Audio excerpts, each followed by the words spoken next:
Hi guys, Michael Fights with Friends. We are live. Dana White's Tuesday Night Contender Series. This very most likely will be the most watched Contender Series ever. Now, past, present, and that's because of the entrance of unique fighter Nick Newell. Yes, as you can see, the one-armed man. He only has kind of a stub for a limb for his other arm. And this guy's fighting he's absolutely amazing. Look up in the info later. You'll have to hit that link. It's a link to his fight winning the AXS World Championship. This is, talk about history being made. I mean, Dana White didn't even want women into the UFC not that long ago. Now we're seeing a one-armed man coming in. What's up, part-time God? Yeah, we're seeing, like I said, we're seeing a one-armed man come in here and fight for a contract in the UFC. And I'm excited to see it. He's more than earned his way. He was dominant in his AXS World Championship, winning that, won in about 1 minute and 20 seconds. And yes, he can grapple, he can pick people up, he can throw them. He actually strikes with that limb, I was saying, which is very, very interesting. I think that's just kind of to keep the rhythm of like 1-2s and stuff. What's going on, Malakama? Stewie in Russia. He won't even come. He won't even come to Seattle, much less Russia. So, I don't think we're gonna get him in Russia. But man, Nick Newell, like I said, the one-armed fighter facing Alex Munoz tonight, and that's gonna be an incredible story. I mean, when he won the AXS championship, it was incredible. I mean, standing ovation and people crying. It was everything you expect it to be and more. I mean, it's like a movie.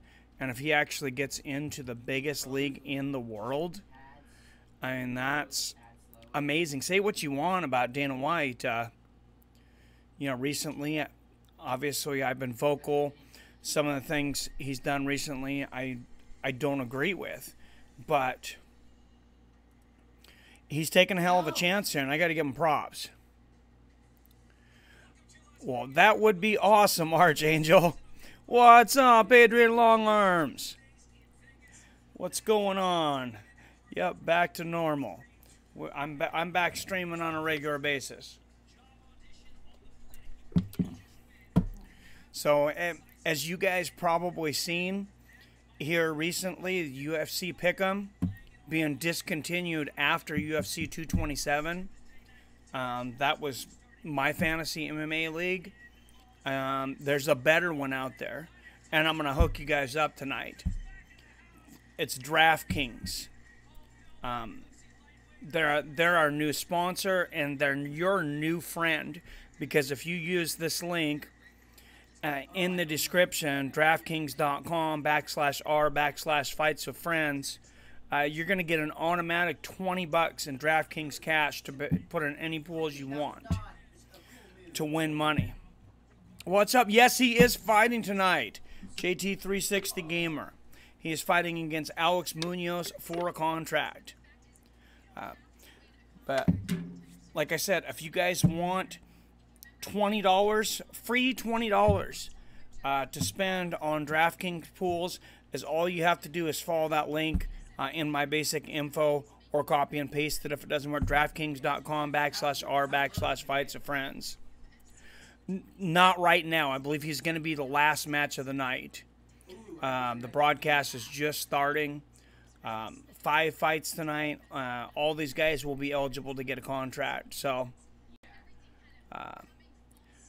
it depends on your state, JT360 Game. There also are stipulations not available in Washington, Colorado,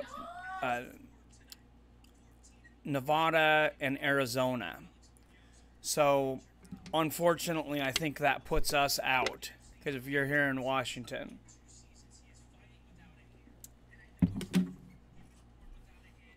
But we got to get on those legislators in Washington. They're weird about gambling here, man. They didn't even want to put slots in the Indian casinos. So what they ended up doing is now they made it look like the lottery machines. And you push a button because they had decided, supposedly, that pulling a lever would be more addictive for people than pushing a button. And it's Washington, man. We get the good and the bad. But sometimes our politicians are pretty weird. They need to just legalize sports gambling 100%. With the new, if you guys seen the new Supreme Court judgment, I believe it was in March, and states are starting to write legislation now, re-legalize sports gambling across the entire country for the first time since, I believe, 1973. So, should have never been illegal to begin with, because you guys know there's so much illegal betting that goes out there anyways.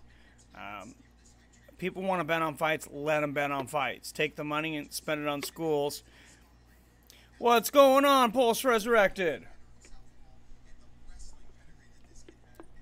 Why is everybody always attacking you, Stewie?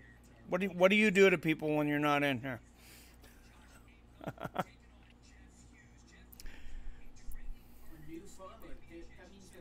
All right.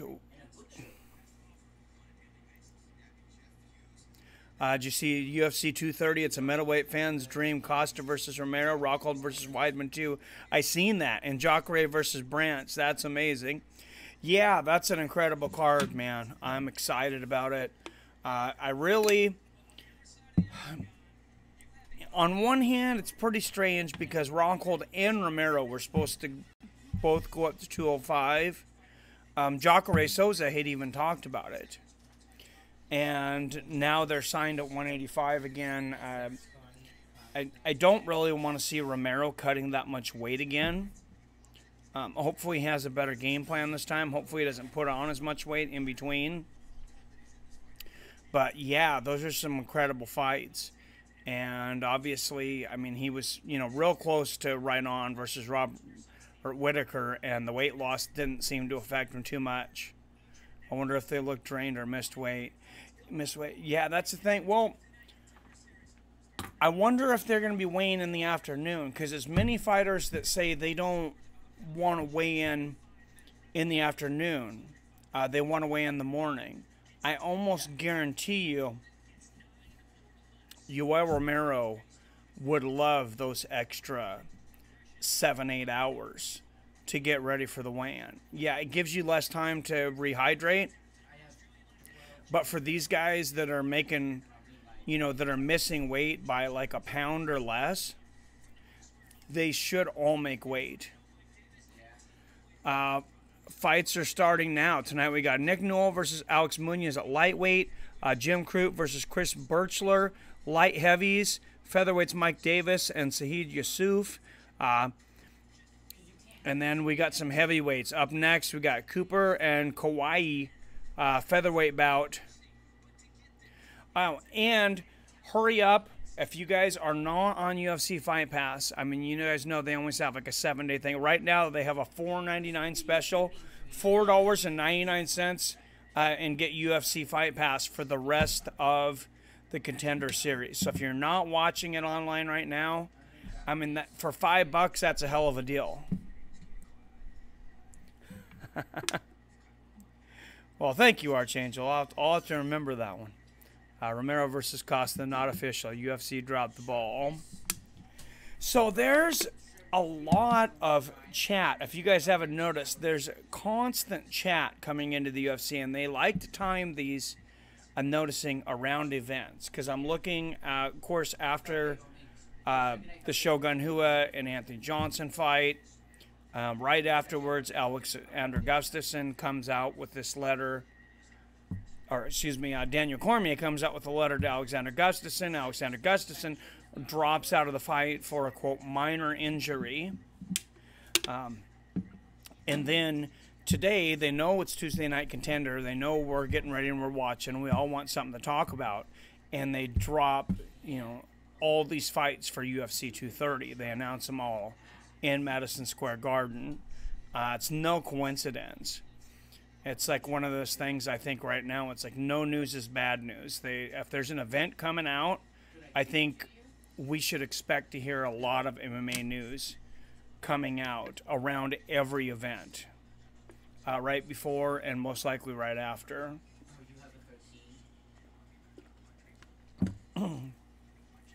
Because, I mean, it creates excitement, but it increases UFC's presence on the web by so much, because there's so many of us creators, not just on YouTube, but you got creators that are bloggers, you know, the websites, ESPN, Yahoo, all these different things. Everybody's talking about the UFC, and that's a good thing. Who is this kid? He looks like he's 15. DC said he never fight Gus, ever. Saw his tweet today. Yeah, that... I put up a video, and there was quite a few comments on that. I might buy it if those 3 fights are booked, and I've only ever bought the DC Jones rematch. Yeah, Yoel Romero is definitely one of my favorite fighters. He's probably top 3. I mean, Stipe and DC, like I've said before, were my favorite fighters going into that match. Yoel Romero is right there, at least as far as present. You know, present-day fighters that are competitive. All right. Coming in from Kauai.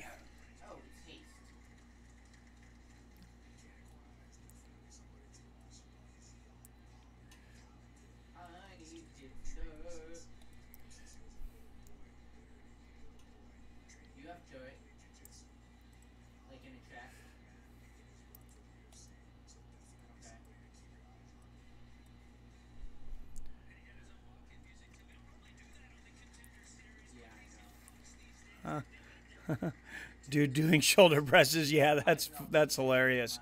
But DC did say he's up to fight Anthony Smith. I didn't catch that. Maybe that was new today. I'm kind of surprised by that, because he's... I started paying more attention to some of the things he's been saying recently, and he's kind of dissed a few fighters, honestly. Recently, since he got the belt. So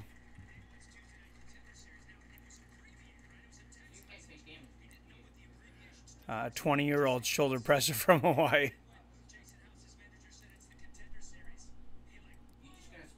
Yeah.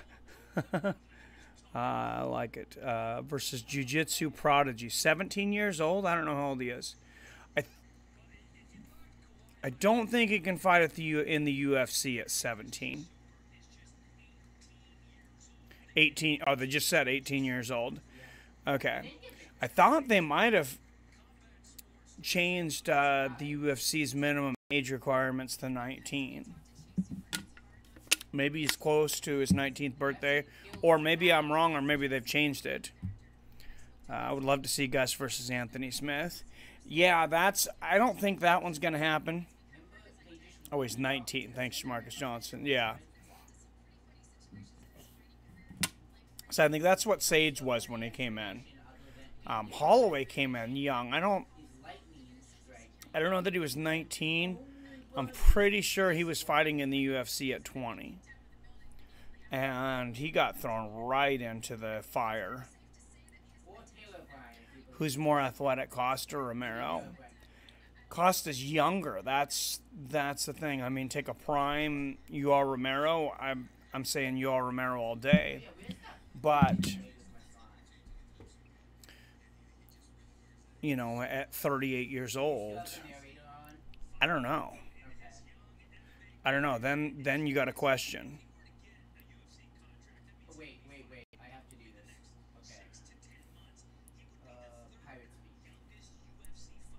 Okay. Then you got a question for sure. but acting like he only wants a title shot. Oh, 18. 18 is like asking for a bad late career. Gus acting like he only wants a title shot. Yeah. I imagine that's what he wants. And I mean, like I've said before, I see both sides of this. What's up, Henry Ford? They're giving the Limey a title shot. Can you believe that shit? Which Limey? What are you talking about?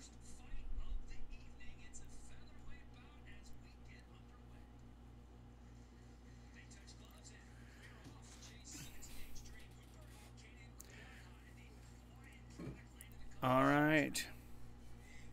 Hooper in the blue. Gray in the gray. That's easy enough to, or excuse me, Kawaihai in the gray. It's a gray there. Hooper pushes Kawhi up against the fence right away. Oh, big left hand and knee there from Kawaii. Hooper trying to take him down. But he's almost got him. Kawhi's punishing him on the way down. Hey, David. What? Can you grab my phone off the charger, please? Thanks. All right, and they're broke back in the center of the cage. I'm interested in this Kawhi guy. Oh, big right hand. There's a lot of hype behind him. Nice knee to the body. Oh, big left hook from Kawhi, and Hooper is down. And he tries to draw Kawaihai into his guard, and Kawhi's like, no, I want to stand. And he's popping him with every shot he throws right now, and we're less than a minute and a half into this fight. Oh, big right hand for Kawaihai, very accurate. Hooper showing really no head movement. Nice, throws him like a rag doll into the cage. Oh, knees him in the stomach, elbows, knees, another right hand. This could be quick, guys. Hooper tries to pull guard standing, and he does. And Kawhi's like, well, I'll go for a little ground and pound here. If I were him, I would have actually just stood back up, and that's what he does because he was dominating on the ground. So why not? All right, and they are, or excuse me, on the feet, and they're right back up. So, and they just said smart move, right move for him by not engaging. Yeah, Hooper's got, I believe, the better ground game. Or at least so far it looks like the inferior standing game. Oh, and Kawhi throws him down to the ground. Hooper throws a kick. Kawhi catches it, and it slams him to the ground.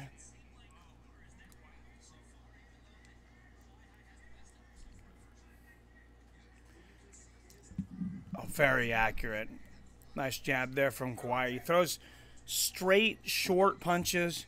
Not a lot of tell on him. Hooper, a lot of movement, but definitely a tell on that jab, as I've seen so far. Oh, and he gets caught with two big left counters. Big right hook, left hand, right hooks, left hooks. This is a matter of time. Big left hook on the chin, knee on the body, and he throws him down to the ground. Minute 50 left. He's got a lot of time to finish this fight. Nice left hook there from inside Hooper's guard. He's going to get back up again. He's gonna knock this kid out. I would almost guarantee it. I would bet money on it right now. Knee to the body, two knees to the body there from Hooper. Not with near the emphasis as Kawaihai. Like they were saying, Hooper's showing some chin here. He got caught with some shots.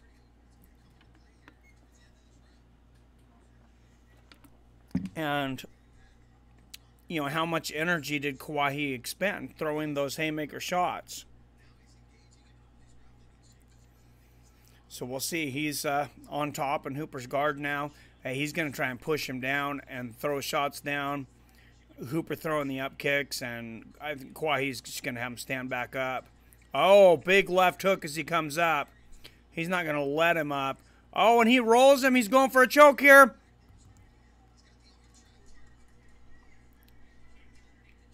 he seems to have a big strength advantage. He doesn't have hooks in, though. He might get it without the hooks. He's under, well, he was under the chin for a minute, but not much. Nice sweep there by Hooper. And Hooper stands up. Nice defense from Hooper. He's got a huge cut on his left eye, though. I mean, that Hooper does. That's really bleeding. 15 seconds left in the first round. Oh! Try to get a head and arm choke. Reverse head and arm choke there, Kawaihai did. Did not get it. It looks like Hooper will last through the first round. I didn't think so at first. Oh, Till versus Woodley. Yeah. Yeah, that is crazy. And, I mean, you're going to strip. I don't know if they're stripping him or he's still interim champion and he'll fight the winner. But, I mean, if they strip Colby Covington of the interim belt already, I mean, that just pretty much completely devalues the interim championship. Nobody will ever be able to take it seriously. I mean, they don't take it seriously now, but it's going to be that much worse. Who is this goofy, lengthy dork? He looks like a fish. Oh, I agree. Oh, so disrespectful, man. 18. Are you still in puberty, boy? Yeah, I could get brain damage before he's even 21. What's up, El Chapo? Oh, it says ref should stop it. Yeah, I agree with you there. That it definitely could have been stopped. He's going to lose that chin by the time he's 20. We had a prepaid phone versus an Alienware laptop here. Good analogy, sir. Some kid who plays UFC 3, 18, man. Should have waited until he was 28. I wanted to hurt the kids so other kids learn. Damn. Yeah, it's pretty hard for anybody. I don't think anybody needs to even be thinking about getting into the UFC till they're probably 22. I mean, your muscles are starting to develop a lot more there. Oh, nice job of Kawaihai catching Hooper's kick to the body there. But yeah, it's just there's a reason they call it grown man strength. I mean, young David's getting close to 18 years old, but it's like, you know, he tried to wrestle with me and grapple a little bit, but it's like I could just kind of grab him by one arm and, you know, with my hand, and I throw him wherever I want. You know, he can't really grab with me yet. He's not strong enough. It's just some 18-year-olds are, but not a lot. Kid is flopping around like a fish. Yeah, he is. I'm calling him Fish. All right, from now on, we'll say Fish. I'll refer to him as Fish. I'm going to make cringe compilation of this boy. What's up, Panhead Bob? How you doing? Is this kid Jewish? He looks like a Jew. Oh, God. He looks like he's got rich parents. He doesn't look like your typical fighter. He looks like he spent a lot of time inside, and he's not a big fan of the sun. MMA just has way more to it for 18. Yeah, you just can't learn enough, man. Like boxing at 18, sure, one discipline, yeah, maybe, but MMA, nah. Yeah, no, I agree. Oh, big left hook there from Kawaihai, and he's just going to continue to pop this kid. Hooper pulls a guillotine. He's out, though. Kawaihai's out of that easily. Now he's got his back. He's got hooks in. Oh, nice transition there by Kawaihai. And he's stretching him out. Like I said, you can tell he's stronger. I'm guessing he probably walks around. He's probably a little heavier tonight than Hooper, too. Hooper throws some ground and pound there. Some right hands to try to get out of that, to his credit. But, yeah, I said Kawaihai, for the most part, is manhandling him. Nice flexibility there from Hooper. Trying to bring his leg up to grab an arm or something, but they're back up. Oh, and Kawaihai up against the fence there, and Hooper throwing a few shots. Nothing real hard here. I mean, there are guys that develop. I mean, at 18, oh, and the elbows for Hooper. At 18, Mike Tyson was an absolute monster. But he started training when he was 12, and you know, how much effect did that have on him? And he also ended up overtraining and shortened his career. Big 4, 5, 6. Quite a few ground and pound shots here from Hooper. Nothing that's really impactful, but he's scoring shots. Elbow there. I think he's might be winning this round now. He just landed quite a few shots there on the ground. He could come up with a decision. I don't see him finishing Kawaihai, but he seems to have the advantage on the ground. And he's pounding him with those left hooks, but Kawaihai's throwing his legs up. He's looking for that triangle. He got real high there for a minute. And then, you know, Hooper moved in and stretched him back out. And Hooper, that's impressive. He just jumped guard and he's landing elbows. This is a fight, guys. Oh, he's landing big elbows and shots. He might stop Kawaihai here. Huge combination. He's got his back. A hammer fist to the side of the head from Hooper. I don't think Hooper would get the knockout, but maybe a submission. Nice shots there. Or get a referee to stop because he's flurrying. Did Kawaihai give... Oh, and he's got it. He's got a sleeper in. Oh, he was under. Good job of Kawaihai to peel that off.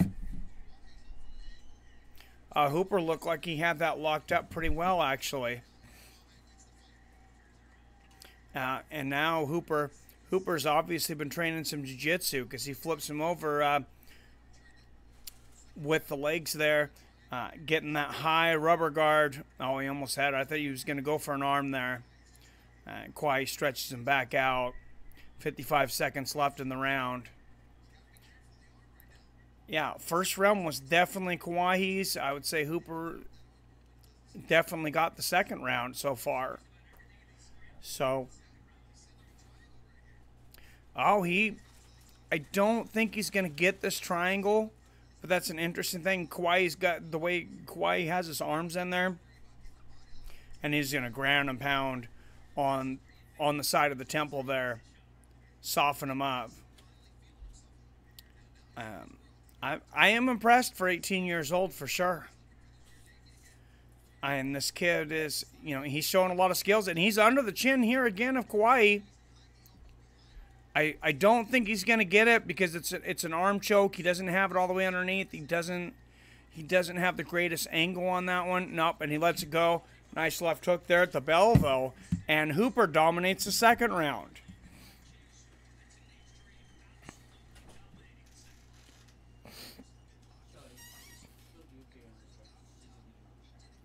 I feel like Romero was 29 and just was in witness protection program or something. Imagine TRT Romero.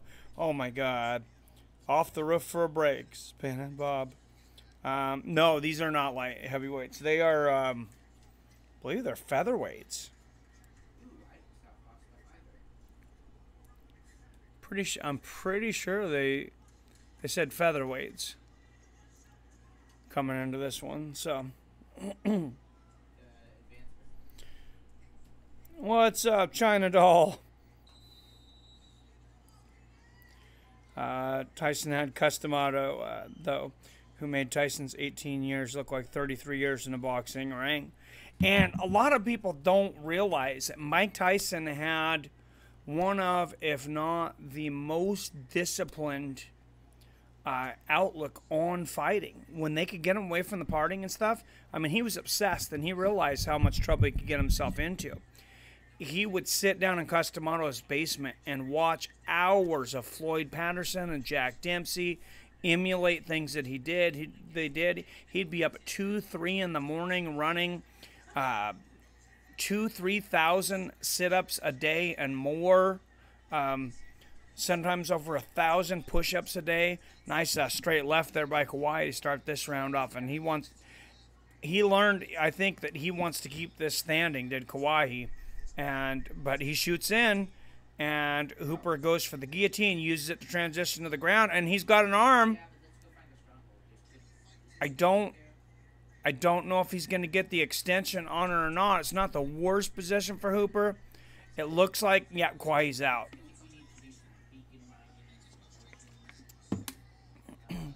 Kawai's out. He didn't have the entire body isolated. Nice hammer fist to the temple.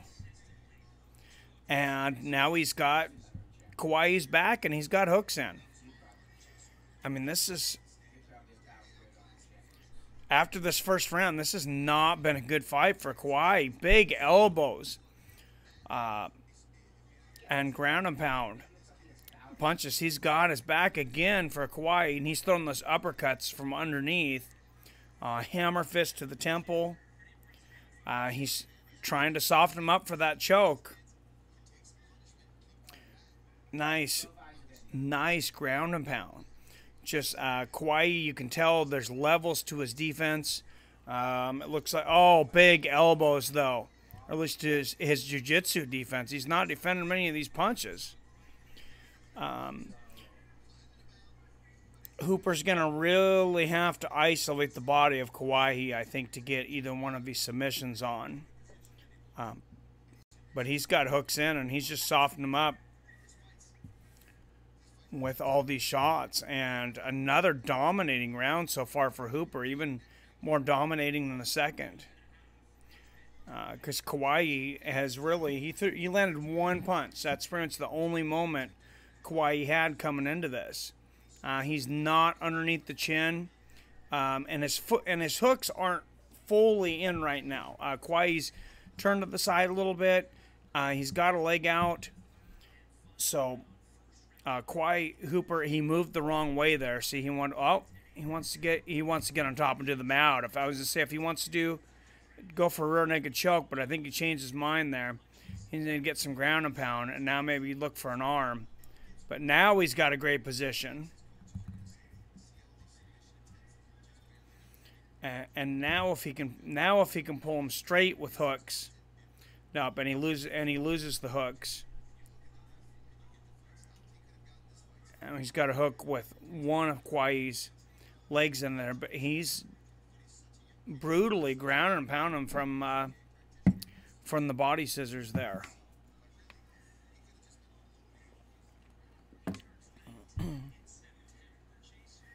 I said he turns 19 in September. Big left hooks to the temple and out of the face from Hooper. He is just punishing Kawaihai.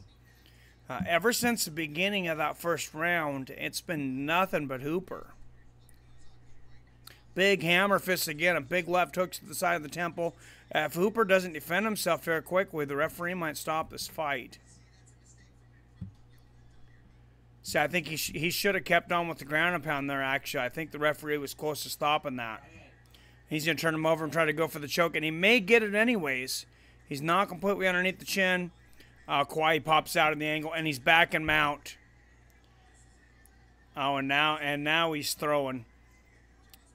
He's throwing hammers now, big left hooks. He continues to try to get underneath, go for that choke, and then he'll go back to the ground and pound, and he'll beat on Kawai for a while. He's going to learn a lot from this match, especially that tough first round he went through. Oh, big right hands to the temple there from Hooper. He's got 35 more seconds to end this fight, and he really wants a finish. Even a finish, it's so competitive in this, even a finish does not guarantee you that you're going to get a contract in this. Because we've seen 1 week, I think there was 4 finishes, and the 5th fight was a really good fight. Oh, nice elbows there from Cooper. But, when he's going for the arm, I think he's going to run out of time, though. Yep, and there's the bell.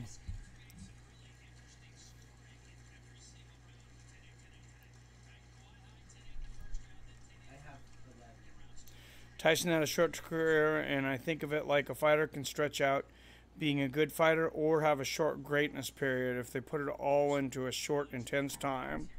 It really kind of seems that way. And it kind of makes you wonder, maybe Jones needed this rest. Obviously, it wasn't a planned thing. But, I mean, he had some pretty brutal years there. He was dominating. I mean, he beat so many fighters. I mean, he choked out a prime Lyoto Machida, I dominated Rampage Jackson, Rashad Evans, when Rashad, years before, several years before he started declining. Of course, Mauricio Shogun Hua was basically in his prime when John Jones absolutely decimated him. And I mean, DC and Gustafson were the only ones to even look competitive against him. It was just completely dominant run. So, I mean, a few years off or a few years with just 1 or 2 fights, we might see a rejuvenated John Jones better than ever. Fights are 3 rounds, Jamarca. He low-blowed Kawaihai. That's why Kawaihai is done. I missed that. Well, shortest prime, I mean. Yeah. No, I agree with you. There's definitely something to that, JT. None of these guys deserve a contract back to the amateurs. Yeah, these guys... Oh, neither one of these guys? Yeah, back to the amateurs. That low blow ruined the fight big time.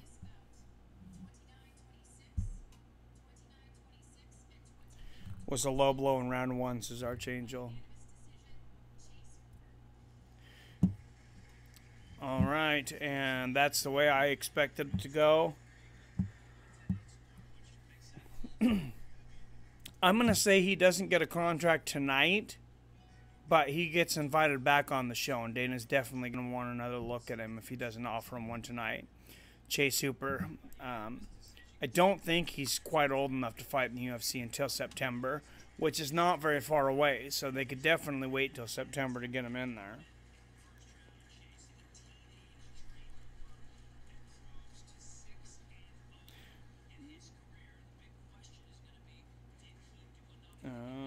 Hooper Kid is going to get knocked out badly. 360 gamer is built like Cooper, not I thought I can frame the noodle. Cooper's new name is Noodle Boy. Dana White will not give him a contract. JT says, haha, I love you. It was a big low blow, Archangel. I can't believe I missed it. That blonde doctor is really touchy-feely. Well, that's why she took the job, because she gets to fill up young fighters all the time, young muscular guys. She's got a thing for arms, so no, I don't know. Let's see what he says in between rounds here.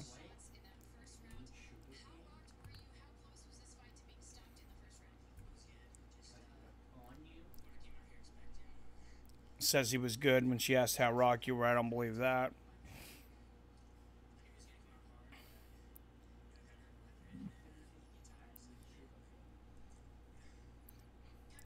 UFC is milking it. Yeah, I hear you. Yeah, they interview all these guys. This has been a good show. It's a lot better. Ultimate Fighter had gotten stale. I give them credit for making this. It's very entertaining.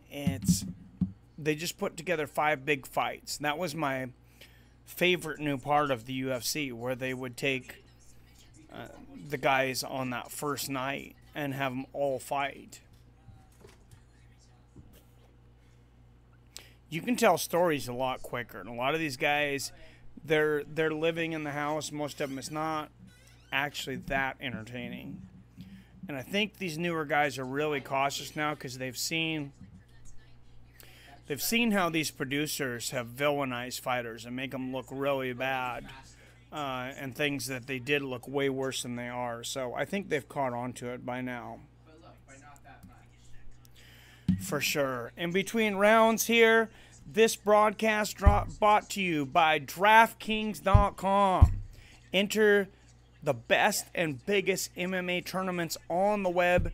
Use my link in the description, DraftKings.com/r/fights with friends to get yourself a $20 free to enter into any DraftKings tournaments. You start out with the $20 DraftKings tournaments. Once you win something with that money, you can withdraw it at any time. So it's literally a free $20 as long as you're not in one of the few states that has it temporarily banned. Like I said, I think it's Washington, Arizona, Las Vegas, and there was a couple other ones I can't remember. But anywhere on the East Coast, you guys are all good. Yep, heavyweights, Hughes and Appelt. These are some big boys. My God. Hughes is big. He's got a little bit of a gut. Appelt looks like, he looks like he's got like a Mark Hunt style frame. This guy looks huge. Hughes, the ranking more KO powers, 4.5 out of 5. Appelt, a little better wrestling. Not ranked as having a lot of endurance. Hughes endurance. Looks like it's pretty respected. All you gotta do is make weight for heavyweight. No athleticism required. Yeah, man. To a point, it really seems that way.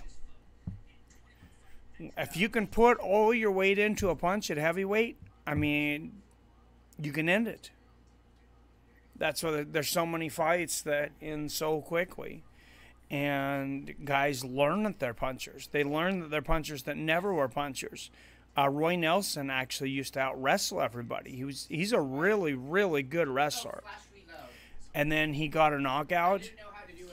He started training a little bit of striking, got a knockout, said he fell in love with it. And all of a sudden, he was going for it every fight. And he's brawling, trading shots with people. Contender Series has had some good heavyweights. Hope we have some good prospects here. I hope so. The heavyweight division really needs it.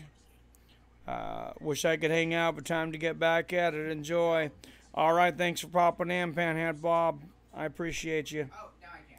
Yes. Don't forget to check out that DraftKings.com link. Get yourself free $20. Roy could have been a murderous middleweight, possibly. Yeah, people have only said that he could have fought at middleweight or definitely, easily made light heavyweight for as much fat as he carries on him. Some of these guys, he doesn't have the best eating habits, and he's never claimed to, and I know that's a huge part of it.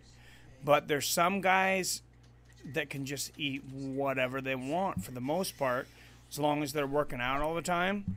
They're gonna be ripped until you get nearer to 40. Then you gotta implement your diet and your exercise. Do you want a metal leg or a plastic one? The metal one is smaller and costs $3 more. If it's a good plastic one, that's fine. Just make sure it's durable. He said if it's a good plastic one, that's fine. Just make sure it's durable.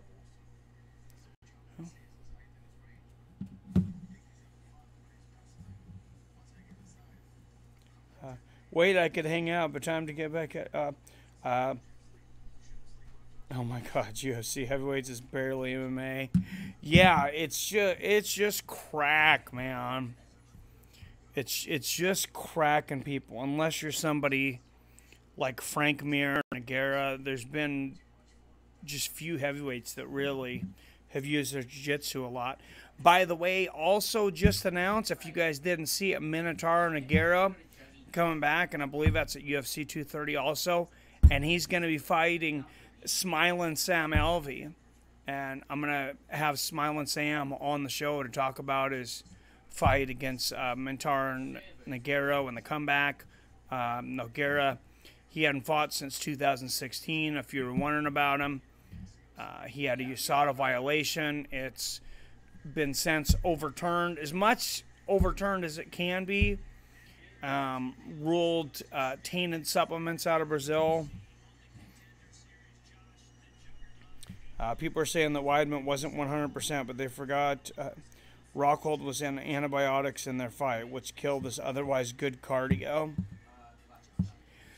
Yeah, to say that you're not 100%, you talk to just about every fighter through fights, and nobody's 100%. Almost everybody will tell you they're never 100% when they come out of training camp.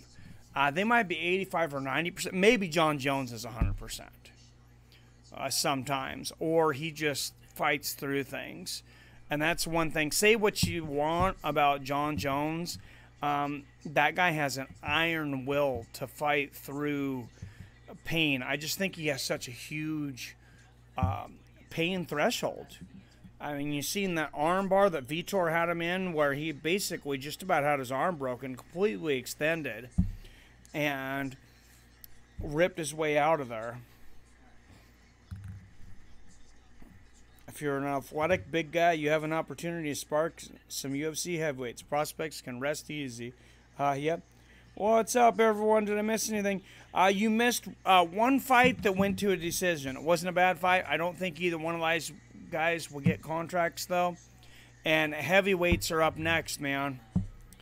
The big boys are coming down right now. I'll mention again, anybody who, if you guys don't have Fight Pass right now, they're running a special, $4.99 now to get Fight Pass through the remainder of the Contender Series, which is going to be this event, and then I believe 2 more. But then that's just the Contender Series fight. There's so many more events on here. Glory, Invicta, and then tons of live events. Cage Warriors. Jeff Hughes is the LFA heavyweight champion.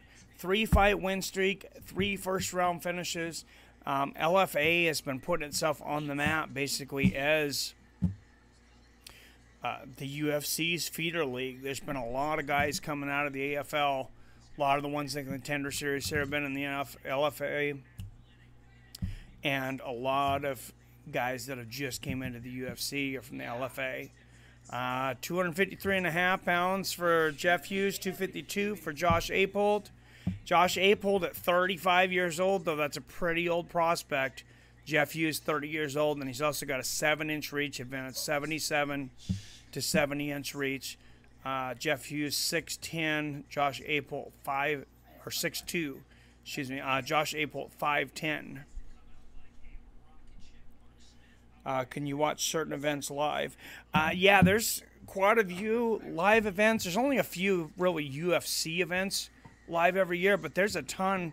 Cage Warriors, Thai boxing, boxing events, a lot of stuff. And then, of course, every single old UFC fight, all kinds of exclusive shows, all the old Pride and Strike Force fights.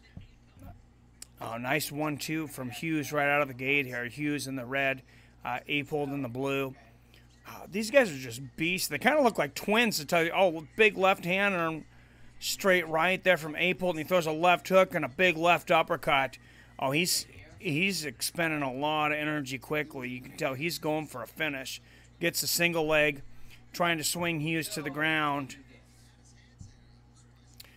And Hughes does a good job at grabbing wrist control and pushing him back up against the fence. We'll see what Hughes does here. Looks like he's setting up for some knees to the body. Nope, he goes down low. Grabs that leg. Good defense there by Appelt. And Appelt lands a left elbow out of the break, and they're back in the middle of the cage. And let's see the power of these two. Straight right hand for Hughes. Everything this guy throws is powerful. Body kick. Oh, big 1-2 and a big left hook there from Hughes. Appelt's not going to be able to take a whole lot more of those. He looks like he might be a little hazy already after that. And Hughes looks very comfortable. Nice leg kick from Hughes. Oh, straight shin kick to the groin.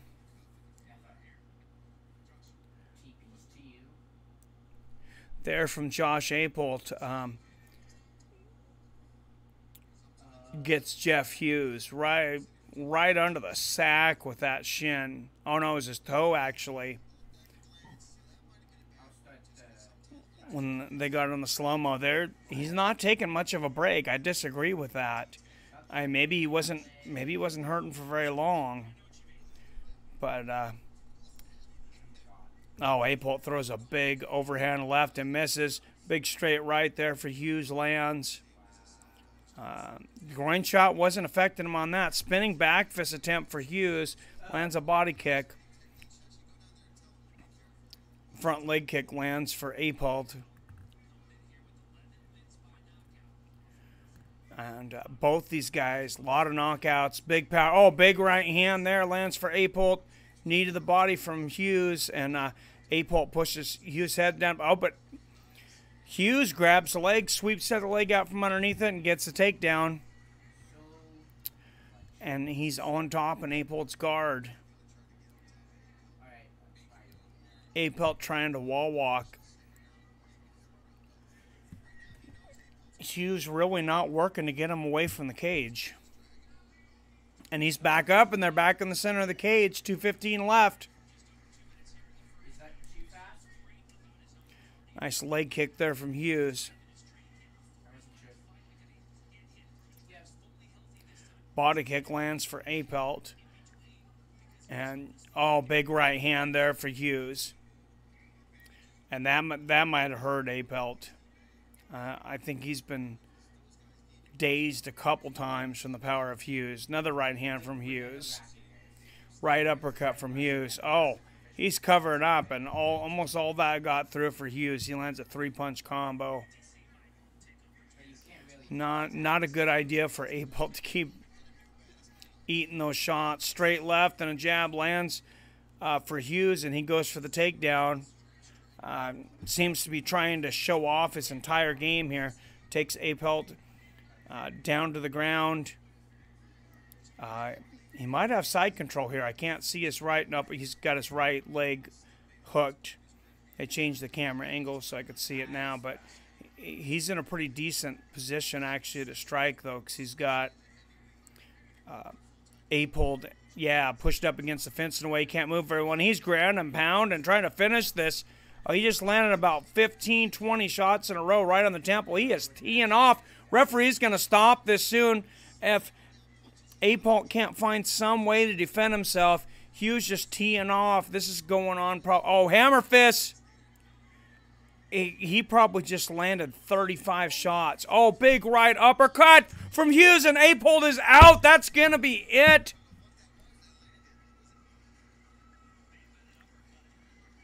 Jeff Hughes with the uppercut knockout. And especially as much as the UFC needs heavyweights right now, I mean, he's definitely got to be deep in the conversation for a contract tonight. Regardless of how any of these other fights go.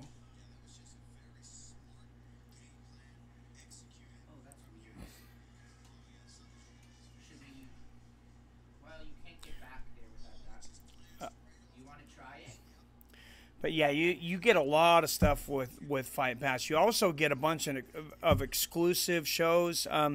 They did a bunch of those, like Where Are They Now, Past Fighters. There's a bunch of fight science leagues where it videos where they show the science of fighting. Lots of UFC Tonight news, different things. I mean, I think it's definitely one of the best values in TV or in streaming content. Sodiq is a beast. Says, "What's up, Nicholas Rice? I haven't seen him yet. Some cool random news. Chris Lieben signed a fight with Phil Baroni in Bare Knuckle Brawl. I can't wait to see that shit. It's apparently legit. I seen that. I have reached out to Chris Lieben. We were talking about getting him on the show in the past. He said he was busy with his baby. He said he'd get back to me about 6 months. It's been 6 months. I've reached out to him. I know he's getting ready for this fight, so hopefully I can get him on. If not, I'll reach out to Phil Baroni too. I'm a big Chris Lieben fan, though. Yes, Hughes won by knockout. Listen, says Nick. Your #1 fan just hit the building. What's up, Mara Yamasaki? How far can Newell go in the UFC? I don't know. I was very impressed. I don't know if you guys have seen his AXS championship fight where he won the belt, though. I put a link to it in the description of this video if you go into the info. Great dominant fight. Striking, wrestling. He shows everything in there. Out of work. Yeah, I hear that sucks, man. Mario, what's up, guy? It's a snake. What's up, pimpin'? Doing the same as you, waiting to hear Nick Newell's fight highlights. He fights tonight? Yup. Yes, he does. Does he look like a future contender?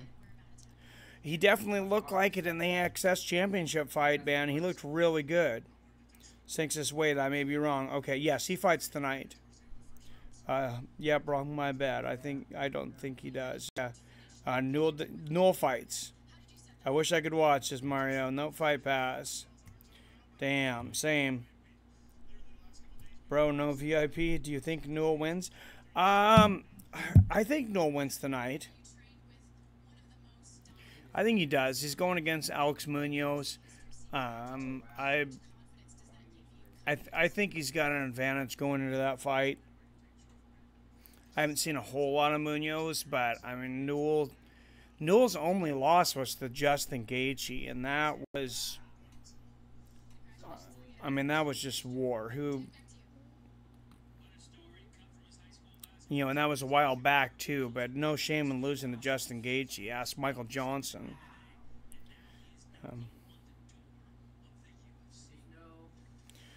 Do you see Yusuff fight Gassiev, a boxing match? No, I didn't. When was that? I was looking for boxing yesterday, unless it was today. Maybe I missed it. I couldn't find any for Sunday or Monday. Hell yeah, now we know. Thank you, Mike. You're the man. Well, thanks for being there, Snake. I appreciate it. Beard should be banned in pro fights. I've always kind of thought that in boxing or in MMA, because, it definitely can give you an advantage, and it gives you a little bit of padding. You can't tell me that having, basically, you're wearing a small chin guard made of hair. And but anybody can grow one. Well, almost anybody. Some people can't grow a good beard. I've seen a few guys, they just get a little bit of peach fuzz, but...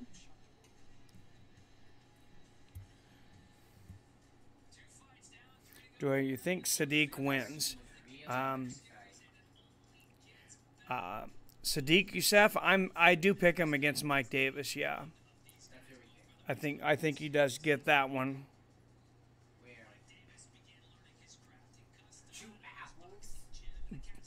But Mike Davis has got some power, man. He fought in Catskills. He fought out of the same area that Mike Tyson did, Mike Davis did. So he's got some hands. And he's undefeated. He's got, I believe, all knockouts, close to all knockouts or all knockouts. Mike Davis could definitely pull it off too, though. This guy's a beast. Nobody gets a free ride on here. Everybody goes up against somebody tough.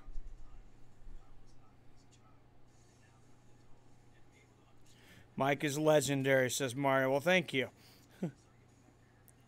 That means a lot, bro. It's crazy Newell has so many subs. Yeah, it is. That's nuts. I seen him get that. Seen him getting a choke over some guy, and it's like quick. And he's using that stub. The way he uses that stub, he gets the guy with the belly to back suplex too. Wraps that stub around the guy to hold him with his other hand, and then grabs his hand and clenches onto the stub and uses it to throw guys. Super resourceful. Newell can be an anime character, the number one arm or the one-armed samurai. Oh, for sure. 5-0 all KO versus 6-1.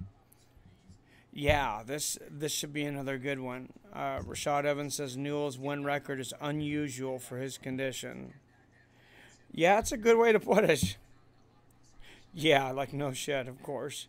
Next fight. What's up, Pablo Lorenzo? Next fight's a big one, man. It's Mike Davis versus Sodiq Yusuff. Both these guys got a ton of power. Oh, is this full feed in that is?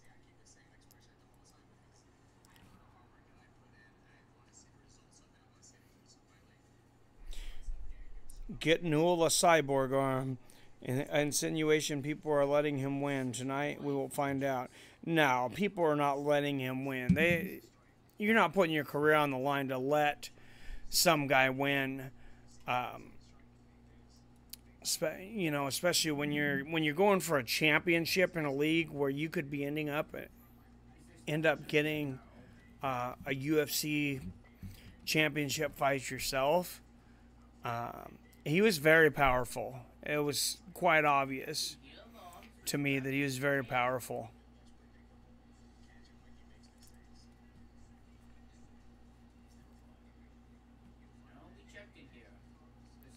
So,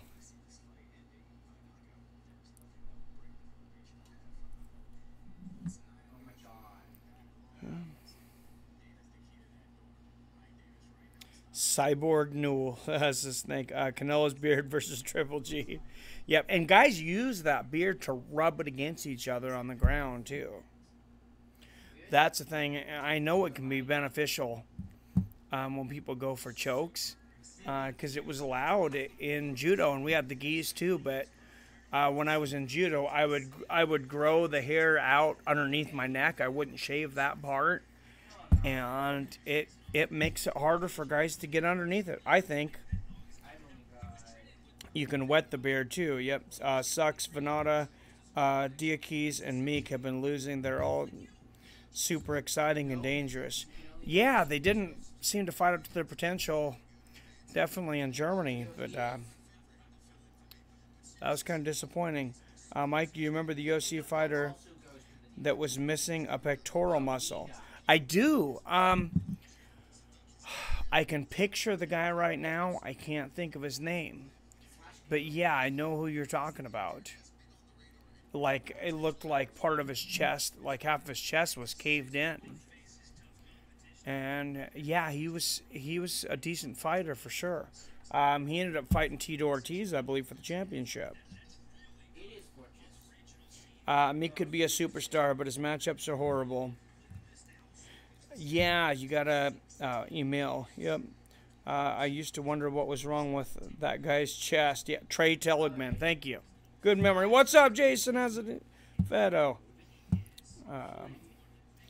JT says, what happened to Big Nog where he has that gash on his back? I'm not sure, but you see he hasn't been back since he got knocked out by Ryan Bader. Oh, and where is RS? Speaking of Ryan Bader, Mike Davis coming down to the ring right now. This is going to be a tough matchup, guys. Mike Davis is boxing. This guy's got brutal power. And I was kind of picking Sodiq Yusuff coming into this. It could definitely go either way. This guy's 100% knockouts. He's got great movement on his punching. I mean, it's going to depend a lot, I think, on Yusuff's game plan coming into this. He definitely doesn't want to stand and box with him. Yusuff doesn't. 3 first-round finishes for Mike Davis as well. Stabbing, I think, says Snake. Oh, geez, yeah, possibly. The streets of Brazil, I hear, can be pretty dangerous. I was just wondering about Nogueira. Yeah, Nogueira, he's fighting Sam Alvey. I was saying that earlier. He's I wanted to say it could have been UFC 230, but I think it's going to be sooner. I think they might have announced it even for September. And I have to get Sam Alvey back on the show here. Going to be a great fight. Oh yeah, Nicholas Rice for sure. Both of them 25. Mike Davis though, 6 feet. Yusuff only 59 or 5'9", but just an inch and a half reach advantage for Mike Davis. The referee, Jason Herzog. And, yeah, I expect this to be super exciting. Here we go. Oh, nice leg kick out of the gate there for Yusuff. Oh, Davis throwing those big left hooks right away. And Yusuff, I imagine, is going to try and take him down right away. He does not want to box with a Catskill prodigy that's got all five wins by knockout, 3 in the first round. And Yusuff throwing that jab out there in the right hand. Right hand for Davis, though, and Yusuff lands a combination. I think he's playing with fire here, though. Oh, and Davis comes in. Yusuff looks like he might go for a takedown. Davis spins out of it there. Nice jab there for Yusuff. Oh, big leg kick for Yusuff. Floors Davis temporarily. Davis goes for a leg kick, and Yusuff picks it off. Oh, big left hook lands for Davis. Yusuff comes over the top and lands a right hook. Davis missed that uppercut. He's going to show some kicks. Yusuff's got some great jabs and leg kicks. Another low leg kick there. And Davis goes up to the head with the kick. Barely misses. Oh, front kick to the face lands for Yusuff and a low leg kick. Right hand misses for Davis, and Yusuff lands a right hand on the chin. So far, Yusuff is outboxing Davis, but he lands a left hook and a leg kick there. Just one shot from Davis, though, could turn this around quickly. We're just under 2 minutes into this, so Davis got a lot of time. Nice front kick to the body from Davis, and Yusuff lands that right hand over the top. A couple jabs there for Yusuff. He's been able to time that right hand over the top off a couple different misses from Davis. A nice low leg kicks from Yusuff. Oh, big uppercut for Davis. Yusuff comes back with a big left hook. Oh, and they're exchanging big time. Nice right hook to the body for Davis. Yusuff lands the right hook up top. Oh, big exchanges. Nice leg kick for Yusuff. Davis throws a combination, lands a leg kick. Halfway through the round, and this fight is living up to expectations so far. Oh, nice body kick there from Davis. Whoa, Yusuff tries to take Davis's head off with that high kick. Lands a nice low leg kick there. If Davis wins it, win or lose, when Davis goes back to the drawing board, he needs to practice checking some leg kicks. Got hit with another one, and then he lands a right hook over the top, though. Now he, goes for a spinning kick to the stomach from Davis, but he misses by a pretty good margin. Yusuff's got some pretty good foot movement, showing a lot of movement up top, too. Lands a right hand. Oh, big right hand for Davis, but bigger right hook for Yusuff. Almost floored him. Davis, right hand for Davis, and Yusuff lands a big right hook and left hook over the top. Davis is hurt. Davis is back up, but Davis is stunned. I'm not sure he knows what's going on. He just got hit with two big right hooks. He might be out on his feet. Even that jab from Yusuff there stunned him. Referee really looking at big right hook, left hook from Yusuff, and Davis gets the takedown. Oh, and Yusuff goes for a guillotine. I don't think he's got it there. I think Yusuff's pushing him up, but Davis is really stunned. Yusuff hit him with some big shots.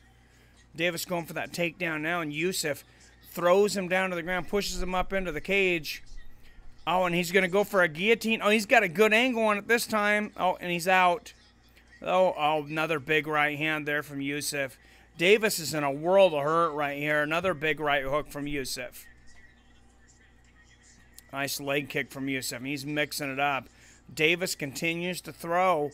I mean, he doesn't know when to stop. But he should be taking the rest of this round off to recuperate. He does not have his legs underneath him. Leg kick lands for Davis there, but yeah, big right hook there from Yusuff. Oh, and they exchange hooks in the middle of the cage, and looked like Yusuff got the better of that again. Big right hand there for Yusuff. Few seconds left in the round. See if somebody can land something big. Oh, and they both flurry. Big right hand at the end there for Yusuff. Another big right hand. Big round for Yusuff. Sodiq Yusuff looking very impressive against prospect Mike Davis.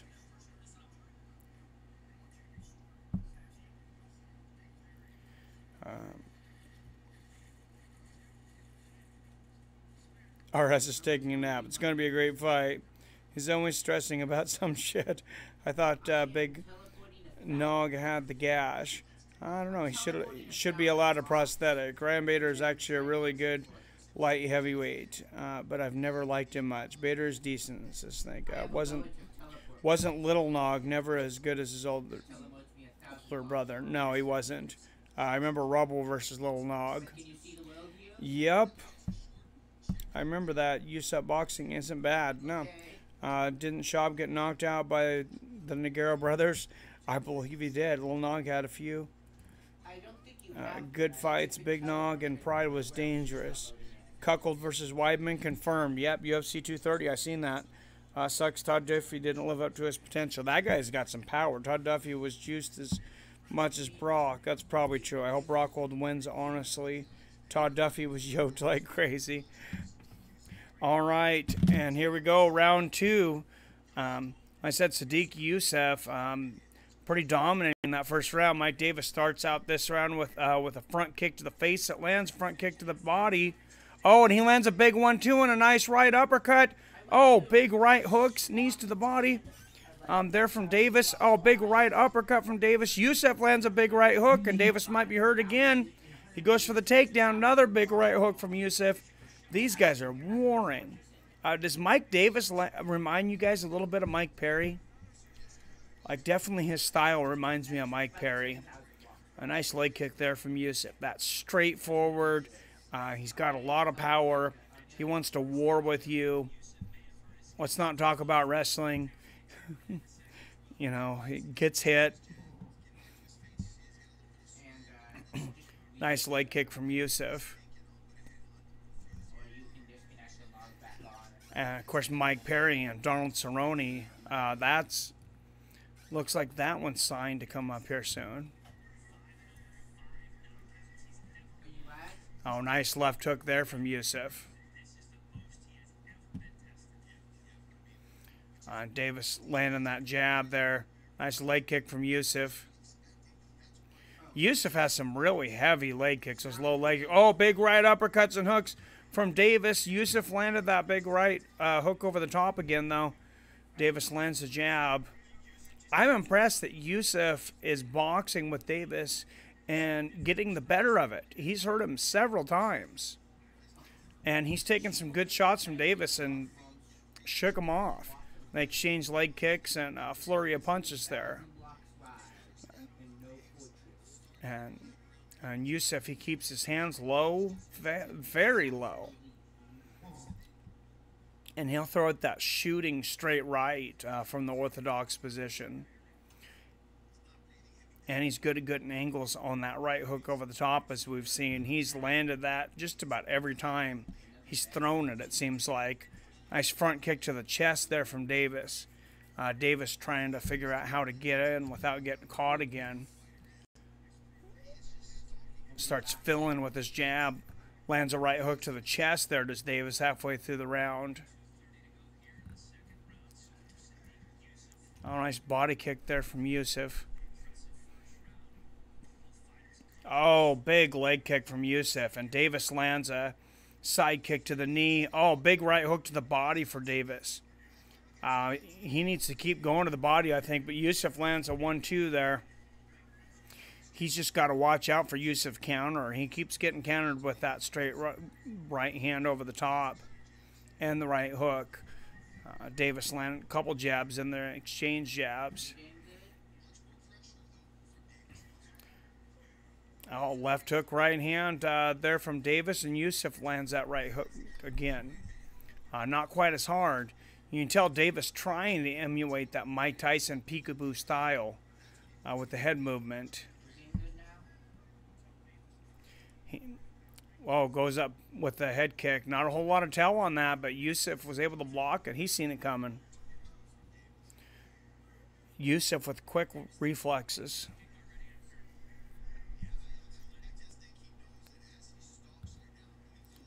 Oh, another right hand.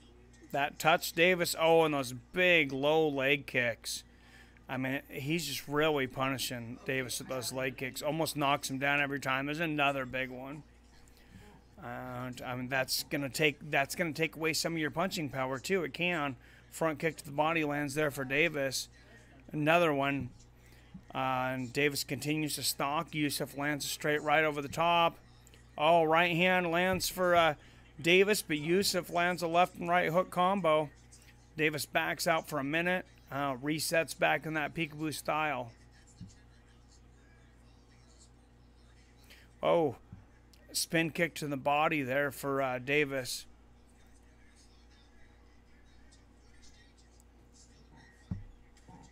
Oh, nice body cack from Davis. You could really hear that one. And Yusuff's going to grab a hold of him against the cage here. 15 seconds left in the round. And they break. They're back in the center of the cage for a few seconds here. Let's see if anybody can do something to end the round. Yusuff goes for a front kick to the chest but misses. And, oh, that was an interesting move. Mike Davis kind of slides onto the ground and then comes up with a little kick in the chest. More flashy than anything. But it landed.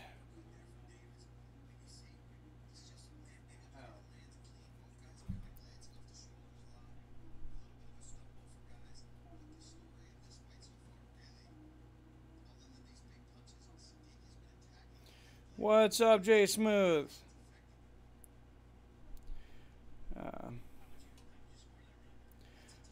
Word around the block says Rockhold was juicing for the Weidman fight. Jason said if Weidman never threw that spin kick, I think the fight would have went to a decision. Spark up, Mike, says Jay Smooth. I don't smoke, man. So, what other style could Rockhold change to help his game out? He can do something about that jaw. I'm not sure. What's up, Jay Smooth? Rockhold keeps his hands down all the time. Yeah, that's part of it. Rockhold needs to keep his guard up. Exactly, Jason. Yeah, white guys don't have the best head movement normally. After an exchange, he doesn't keep his hands up and gets exposed by Bisbee. Mario, but his physique and performance has never changed physically. Oh no, full time's in the house. That's one warning, full time. Nice jabs coming out. Oh, and they exchange jabs in the middle here. I don't know what JT says. Does Branch beat Jacare? I don't think so. I think David Branch is way overrated. Same could be said for Silva, though. Rockhold needs to work his boxing defense. Cody versus DJ. Who you got? I got TJ again. I think Rockhold may be too stubborn, but maybe not. I think Branch wins. Really? Either man can win. I think whoever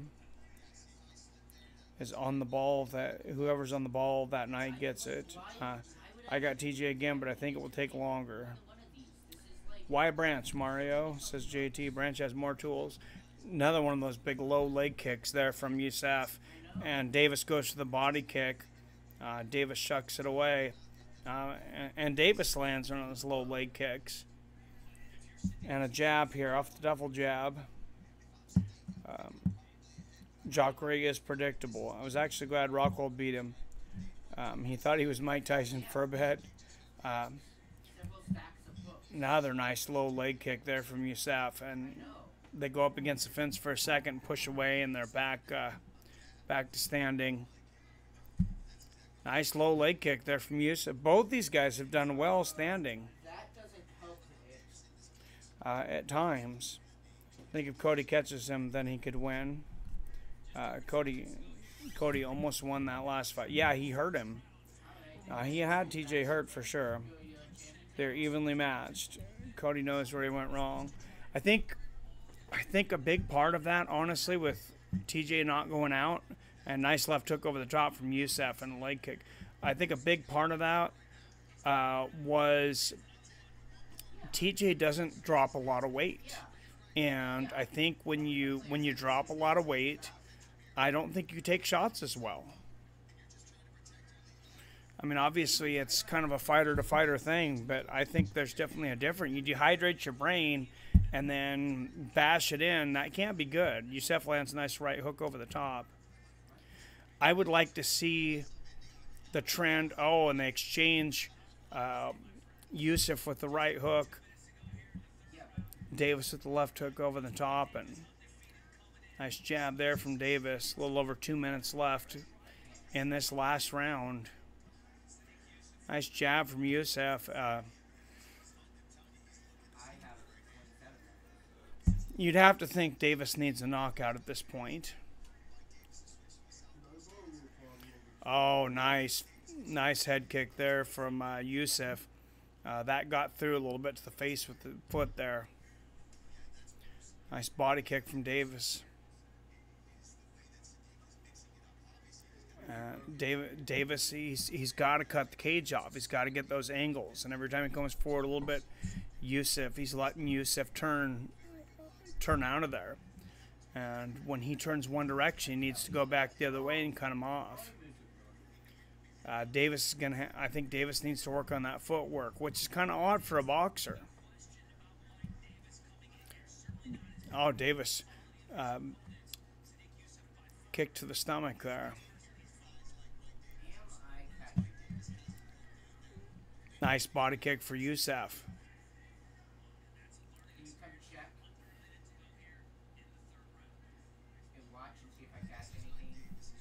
50 seconds left in this fight. Can Davis get a knockout? Lands a low kick there, but he's not really throwing anything big. Yusuff lands a body kick. He can't think that he's ahead on the cards. I wouldn't think. That right hook lands for Yusuff again. Oh, and he hurt him there.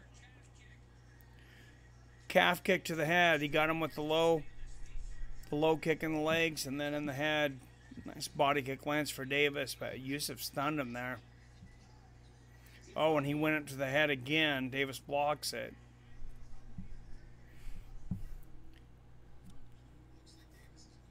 It's 10 seconds left in this round. Big left hook for Davis over the top. Looks like it's going to be too little, too late, though. Front kick lands for Yusuff. I was trying to troubleshoot the AFK file. Oh, nice body kick, and I think that's going to be the end of Mike Davis being undefeated.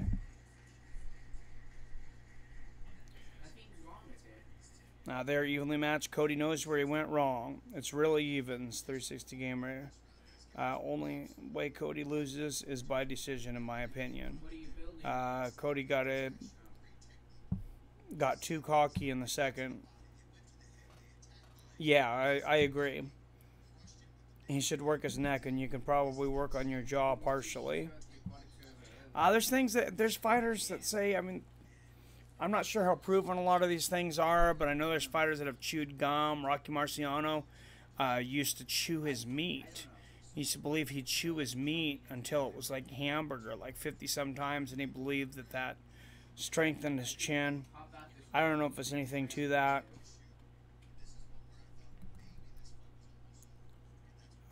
And paved the prize. Explains why Nelson has one hell of a chin. That's pretty good. What if moving up would help Rockhold's chin? I don't know if it would or not, or it would be worse because he's getting hit by bigger guys. But if he's not losing that weight, Rockhold's a big guy. He could fight a heavyweight. He's a huge 185er. I think he had a chance at beating Verdum. 30-27 for all three judges. I'm craving some Sonic, says Snake. I haven't been to Sonic's a lot. Their cheeseburgers are pretty good. I like their tots, though, man. Those are pretty damn good. Rockhold makes Cormier look small, but then again, every heavyweight does. If he put on moving up muscle, his chin might become bulletproof glass. Yeah, and we've seen, fighters move up a lot more in boxing. And I've seen different things happen from fighters as they move up. They start getting caught, or their chin gets better. Their power goes up, like Hector Camacho Jr. Senior. I'm sorry, Hector Camacho. I want to say he had like 80 fights, and at lighter weights, he had like 50, 60 some fights, and he was not a knockout guy. He moved up to heavyweight. To middleweight, 160, in boxing. And then all of a sudden he got power and he started knocking people out. He had heavy hands. You never know what's going to happen when a guy moves up. Usually when light heavyweights move up, they have the speed advantage. Oh, yeah, for sure. Yeah, look at DC. Yeah, DC's he's it's amazing to me how some of these guys, you know, that are not as athletic looking, the big bellies, him and Roy Nelson and things, can fight so well and have great cardio. Sodiq looked fantastic. Yeah, I thought he looked pretty good too. Ed Snake, good example.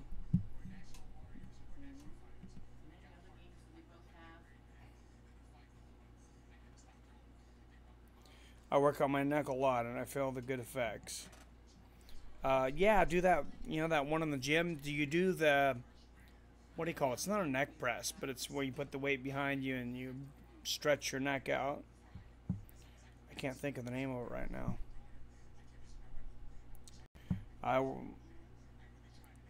I'm on the DC train, Mario. I believe he's the natty goat. Me too. I just hope he doesn't let it go to his head. Yeah, he seems to think he picks and chooses his opponents. Yeah, Adam, he did. I trained with him at either Master Lloyd. Dude is a gym rat. Is Sonics in Washington?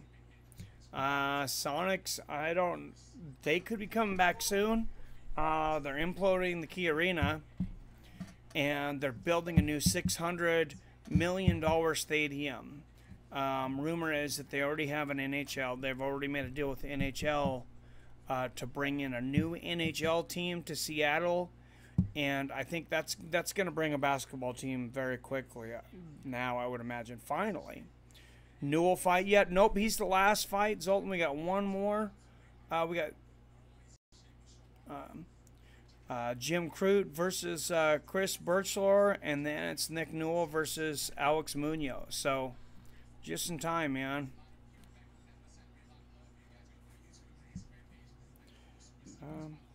I want to know if he is, in fact, returning to light heavyweight.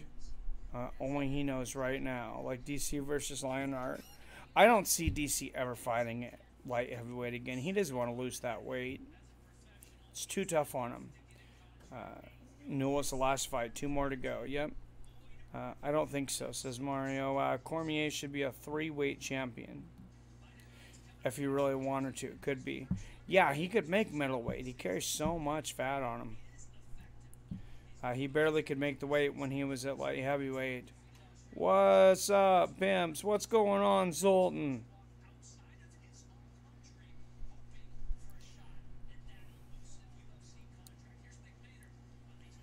Good to see you, man. Light heavyweights.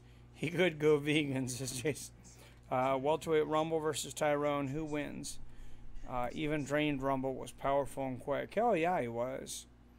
Man, I don't know if he... Yeah, definitely if he catches Tyrone, he could take him out.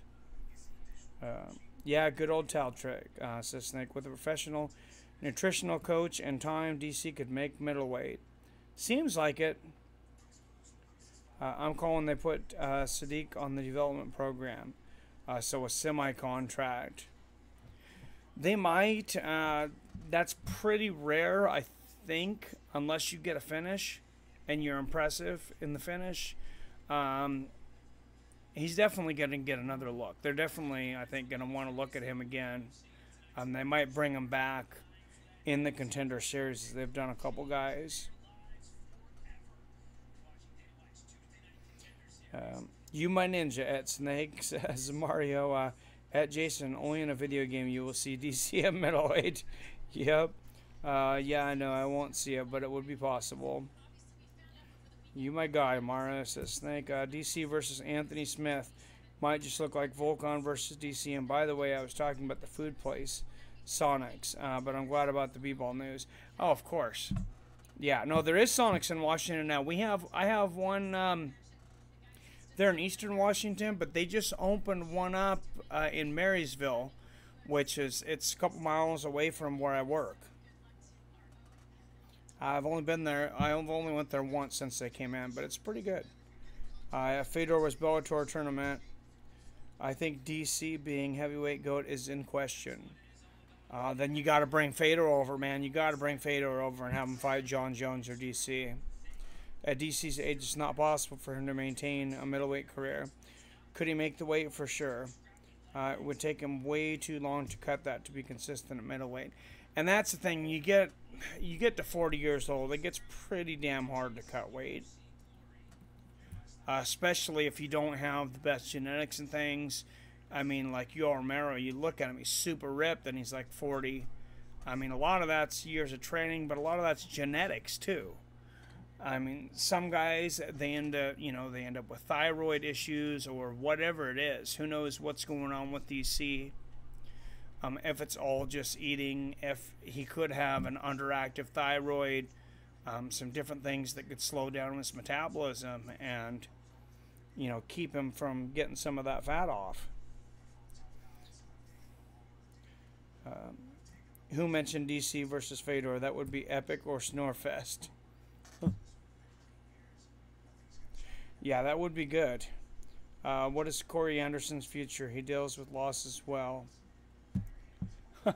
I don't know. Probably more losses. No.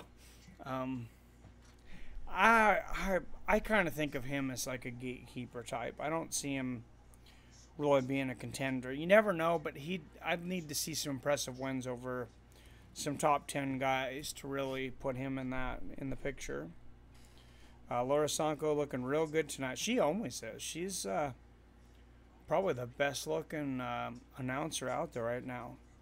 DC kills Fedor right now. Fedor is scouting nursing homes, not super fights. Yeah, remember it.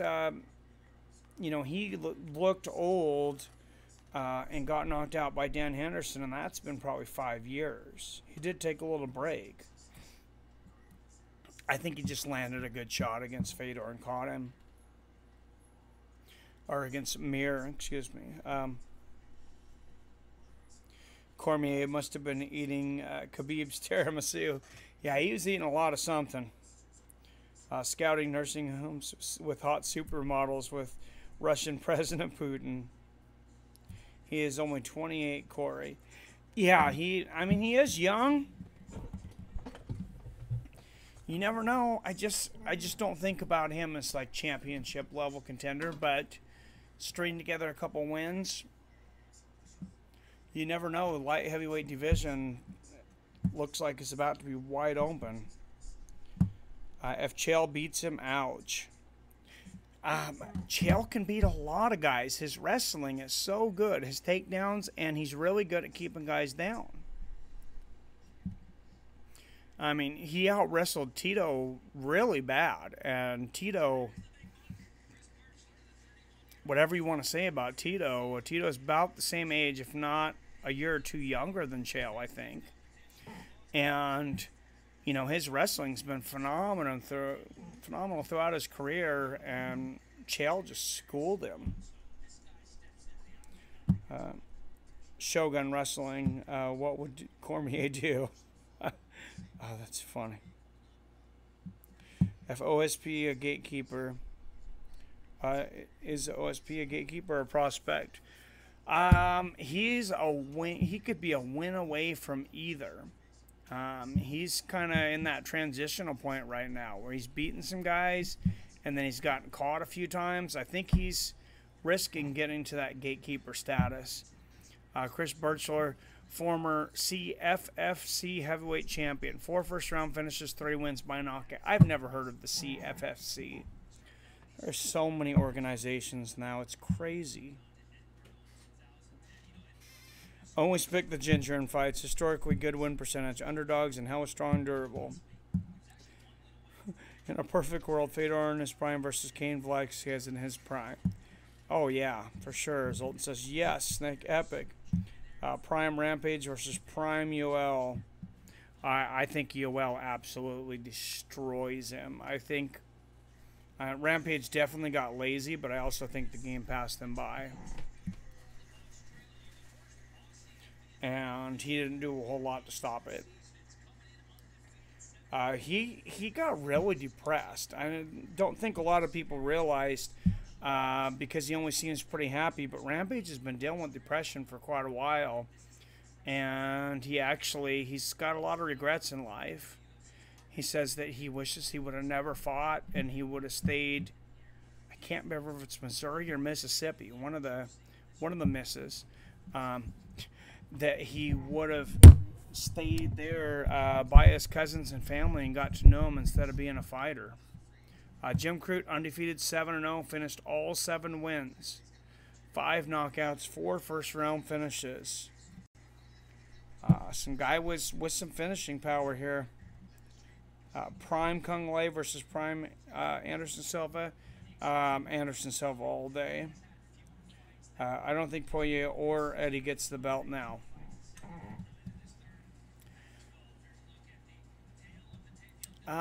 Possibly Poirier. Maybe he can catch Khabib on his feet. I think Eddie just gets manhandled by Khabib. And I don't think he has the power to knock him out. Sea Level Kane versus Popeye Chicken's Cormier. You all being 40 is a monster, Mike. I love you. Yeah, he is hilarious. Kung Lei versus Lyoto would have been a fun fight. Where did Kung go? He didn't get an insane loss streak or anything. He's 43 and he's doing movies.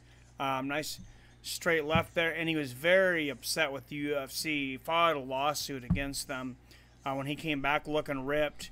Oh, big left hand there from Birchler. And nice right hands there from Crute. These guys are really exchanging and cage some power shots. But yeah, Kung Lee actually sued the UFC for accusing him of taking PEDs. He failed the USADA testing. I don't think he ever fought after that again. Crute lands a nice left hook over the top and a head kick. Crute's coming, man. Birchler, nice right hand there, and Crute just puts his hands up like, what was that? And throws a 1-2. Nice right hook up top for Crute there. Birchler lands a nice combination there. Hooks and an uppercut in there. Left hand for Birchler goes over Crute's head. Good head movement from Crute. Crute's kind of reminding me of a Diaz brother, the way he's talking in there and with the hand motions, and he kind of has that just I don't give a shit look. Nice body kick from Crute, and Birchler lands the body kick there. Oh, nice right hand, straight left, and body kick combination from Crute there. Oh, Birchler unloads with the right hand land, and Crute's just standing there. Lands a low leg kick. Big right hand lands for Crute. And Crute's got a chin. Birchler's got some power, like we said, but it doesn't seem to be bothering Crute. Birchler lands a couple right hands there. Crute keeping him at bay with those leg kicks. Nice left hook over the top there from Crute. Lands one again. Oh, nice left hook to the body, and then comes up top with another left hook for Crute. 1-2 for Birchler. Oh, nice straight right to the body and left hook to the body combination there for Birchler. Crute lands the left hook over the top again. These guys are just exchanging. Exchange jabs there. Oh, solid left hook lands for Crute and a straight right hand. Nice leg kick. He's got a big swell over his right eye, though. It might be bleeding. Nice straight right there from Birchler. Oh, big left hook to the body from Crute. He put all of his weight into that one. That looked like a liver shot, but it didn't drop Birchler. Might have been a little high. Oh, Birchler lands a big jab, and Crute comes back with a 1-2-3, and then lands another left hook and a leg kick in there. Crute throws a lot of shots at a time. Nice right hook, and he lands a jab there. I like how he mixes it up. And Birchler landing a couple jabs in there. And I think, oh, big combination for Crute. 1-2 in the left hook. I think Birchler's key might be to pressure Crute and keep putting it on him. Don't give him space to think about things and to move. Nice spin kick to the body there for Crute. Nice jab there for Birchler, and Crute lands a straight right. Nice right hand for Crute. Oh, another one of those big left hooks to the body and a straight right for Crute. Yeah, I think Crute's got this round so far. Nice right hand and a left hook. 50 seconds left in the round. Combination body head from Crute. 1-2 lands. Birchler lands a right hook there, but they've been far and few between. Oh, jabbing a huge right hook from Crute, and Birchler's out on his feet, and this is over. The referee stops it. Birchler's arguing it, but he had that look. He was wobbling like when you're on ice skates, like you're about to fall over. He might have been just about out on his feet. Yeah, one more shot from Crute, there could have been some big damage. I'm not going to argue a whole lot with that stoppage. I would like to see the replay. Here we go. Oh, straight right, and then big left hook on the chin. Yeah, and he stumbles about 3 times. The referee's really looking at him. Whoa, his head snaps back. I mean, he looks like a cartoon there. Great stoppage. The more angles I watch that from, oh, yeah. He was probably unconscious on his feet there for a minute. Yeah. No, get him to a hospital. Look at that. He's got a concussion. I'm sure does Birchler. Great win for Jim Crute. 22-year-old. I hope he gets a contract tonight. I was very impressed with him. And Nick Newell is next.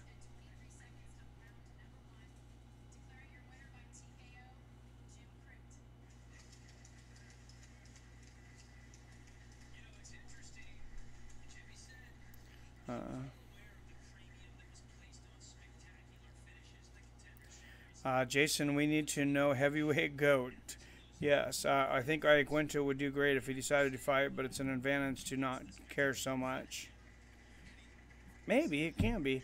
Every Russian steroid, Lesnar versus Pound of Cake Jones. Oh, God. What the hell is going on with Nate Diaz? He needs to make a comeback. He's waiting for that big money fight with Conor, I think. Or he said he's not fighting for under $20 million. I don't know if they're giving it to him. But he said he's got enough money, he doesn't need to fight.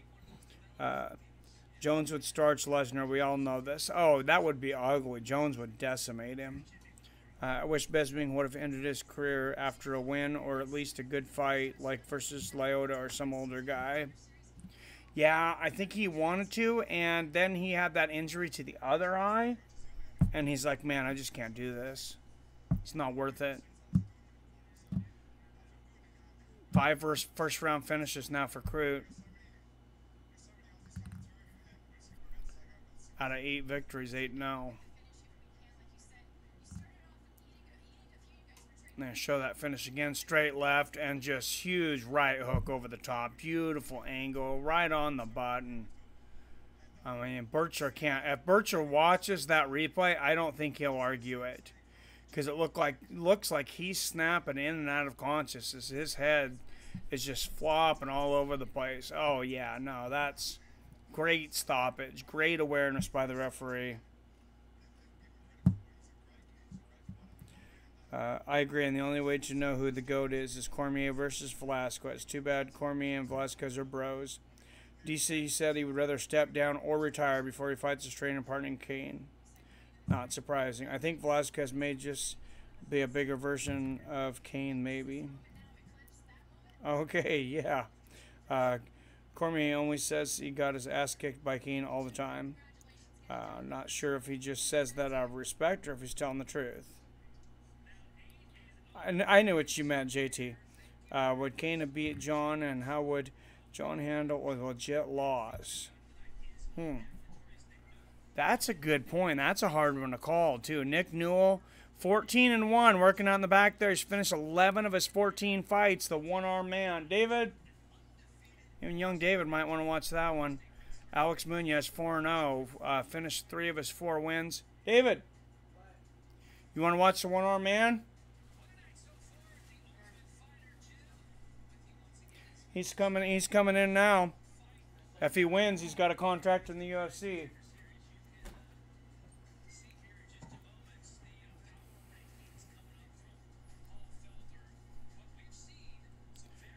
Would Canaan be? Oh yeah. Everyone here is awesome. Shout out to Fights of Friends family. Well, thank you, Snake Fight. Shout out to you guys, best fans on the internet. I'm really enjoying doing this. Sultan says best ref ever. Yeah, that was. He really had a good idea of what was going on. He protected the fighter. That was awesome. Jason, bit of both, I bet. Shogun should fight Glover and retire. Oh, that's an interesting. They both. I mean, neither one of them looked really good. I feel Conor will wait till Nate starts looking old. The GOAT, Artem Lobo, 14-14. Unemployed Mario says, when is the one-man army fighting? Right now, man. He's coming on the way down. Oh, and you got Paul Felder in the commentator spot here. He's got a broken arm, so maybe he's going to take advantage of that and spend some of that time working on his commentary.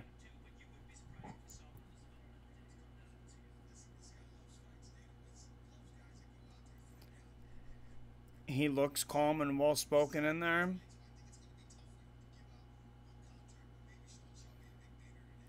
I think Conor Khabib was in negotiation. Hal Conor was at the same stadium as Khabib a few weeks ago to build hype. Next. Yeah, but Conor also likes to keep his name. I'm not believing that Conor's fighting anybody until he actually steps into the cage. Crazy how Rashad faded. Wish him and Bisping fought to retire. That would be interesting. You saw to beat Rashad, says Jason. That's interesting. I never really thought of that. He wasn't the same after USADA. Khabib was going to join the NBA. Yeah, I don't think so. It wasn't me. It was the one-armed man, says Snake. Closest thing you will see to expression, a one-legged man in an ass-kicking contest. Very, very true. How you like to lose to a one-armed man in a boxing contest. He outboxes guys. He outgrapples them. He does everything. Nick Newell's up next. Jamarca Johnson. Perfect timing, man. They're going through a little bit of the story of Nick going through martial arts, winning trophies. He was a high school wrestler. I'm sure he got fought probably all along the way. People worried about him being injured because of that arm. It's interesting that he punches with that stub. That's got to be, I would imagine that's got to be just timing because, you know, when you pivot, there's a reason, not, you know, when you throw the jab, it's not just to land the jab. And you see a lot of guys throwing it as like feelers or whatever, but it's also just, it's like pistons. And that's how my boxing coach used to describe it. You throw your jab and your hips over here, and then it's like a spring. I mean, this loads the spring. When you throw that jab, throw a jab and turn your side and feel your body. You're all the way over here. And then when you throw that right hand, you can get all your weight and power into it. So I'm thinking that's why he continues to throw that hand, even though there's no hand there. If Diaz fights, UFC will cut him. He has to wait for Conor 3. I don't know the UFC. UFC doesn't want to cut him. A lot of people want Nick Diaz to fight.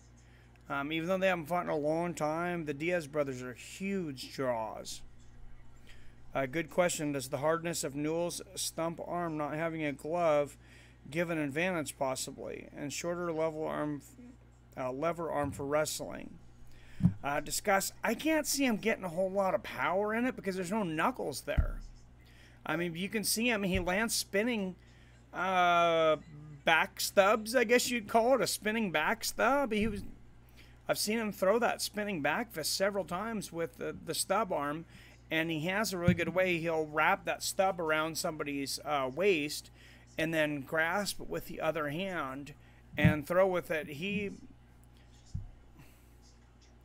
I don't know. I mean, he definitely makes the most of it.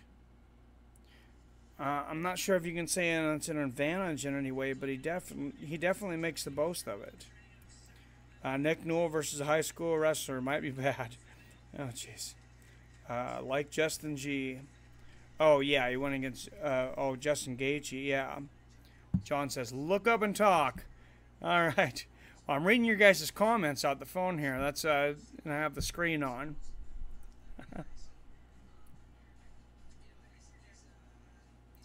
Ilir Latifi would have KO'd Glover had he not pulled out.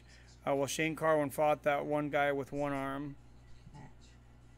I don't remember him fighting a guy with one arm. Huh. If you look real good and promise he has little fingers on that arm. Huh. I'm rooting for Nick Newell. I want him to win in devastating fashion and end the crippled speculation. Yeah, for sure. Alex Munoz, undefeated 4-0. 3 of his wins by knockout. He's a good prospect. But Snake says he does have baby fingers. Diaz brothers are a loss of the sport. Wish they were broke still. I hear you. Yeah, if they're broke, they'd have to fight. I meant Shane used one arm. The other was taped. Oh, yeah. I know what you're saying. Yeah. He boxed the guy with one arm taped. I remember seeing that. On how far do you think Latifi goes? I don't know if he wins a championship. He's got power. He's got a lot of skills. Ilir Latifi could be a serious contender. You're crazy, bro. Spinning back snub, says Shamarka. Yeah. Hey, what else do you call it, man? I mean, he can't put a glove on it. So he just kind of hits him with, like, that skin. And it might be like getting hit with a bone. And, I mean, I'm not being derogatory to the guy at all. Former XFC lightweight champion. 11 first-round finishes, Nick Newell. 9 wins by submission. Dude's a jiu-jitsu black belt. I mean, what a freaking stud. And what a, show of perseverance. But, like I said, not to be demeaning, but I wonder what it feels like to feel that stub grabbing you and hitting you. It's got to feel pretty weird. I don't know. I mean, it's way shorter. It's amazing the way he can use it. Nick Newell, 32 years old, 5'10". Reach just 59 inches because they measure both arms. Alex Munoz, 28, 5'9", weighted 156, 72-inch reach. 155ers here. Here we go. Are we going to see history? The southpaw Nick Newell versus the orthodox Munoz. Newell lands a right hook coming out. And Munoz coming out aggressive. Throws a combination. Newell gets out of the way there. Oh, big right hand there lands for Munoz. And Newell lands a right hand over the top back.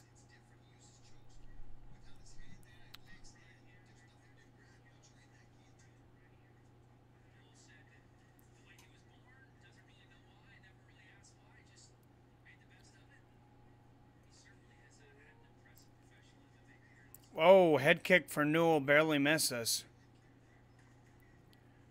Nice 1-2 there for Munoz. And that's just, I mean, some guys, they're tough as hell when they don't make excuses. And that's this guy. Flying knee for Newell. And Munoz goes for the takedown and gets it. He's pushing down on Newell's neck. Kicks him in the leg a couple times. Oh, nice. 4 leg kicks in a row. And a nice straight left there from Munoz. Munoz turns southpaw temporarily. Oh, and Newell, nice body kick. Newell getting aggressive now, actually. He's moving forward. Beautiful leg kick there from Newell. Oh, Munoz barely missed that overhand right.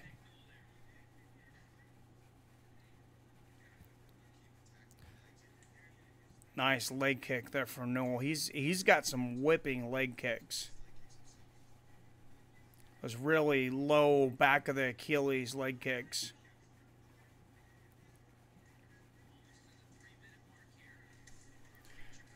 Another nice inside leg kick there for Newell. Oh, Munoz come forward, throws the jab and the right hook. Grazes Newell with the right hook. Oh, Newell lands a body kick and a right hand.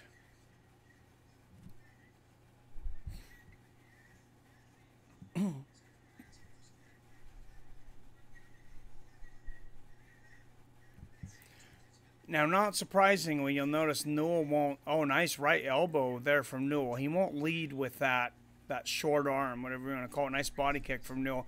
Oh, and beautiful low leg kick there from Newell. He won't lead with it, but he'll definitely use it in combinations. 2:20 left in the round. Oh, nice right hand there from Munoz.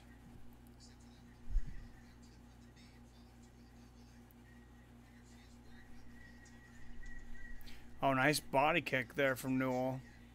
Lands. And he just continues to throw that jab out there. Goes for a flying knee. But misses by quite a bit there, does Newell. Newell faking the leg kick there. Lots of fades. Lands an inside leg kick there. Oh, and Munoz gets the... grabs a hold of a leg, sweeps the other one out, and he's on top of Newell with ground and pound. Lands a hammer fist there. Newell popping back up. Munoz has got his back, but they're standing up against the cage here. Newell trying to peel those hands off. Munoz dropping some knees to the inside thigh of Newell there. Slams him back down. Munoz seems to be kind of trying... Oh, big left hook there from Munoz. Munoz kind of seems to be strategically, you know, attacking that left side of the body where Newell has the stub. I mean, you can't blame him. This is the big level here. Nice straight right there for Munoz. Oh, and Newell lands a front kick to the chest. Oh, Munoz grabbed that one. Caught the leg kick there. Nice right hand there from Newell. Oh, big jab and a right hand there from Munoz. Right hand lands for Newell. This is a good first round. Very competitive. I have to say Munoz so far might have probably with the takedown. Nice leg kick there from Newell. Yeah, Newell I think needs to do something big to take this round. And Munoz lands a big straight right. Oh, and a right hook to the body towards the end of the round here. Nice body kick from Munoz. Oh, left hand over the top lands for Munoz at the bell. And I think Nick Newell's lost this first round.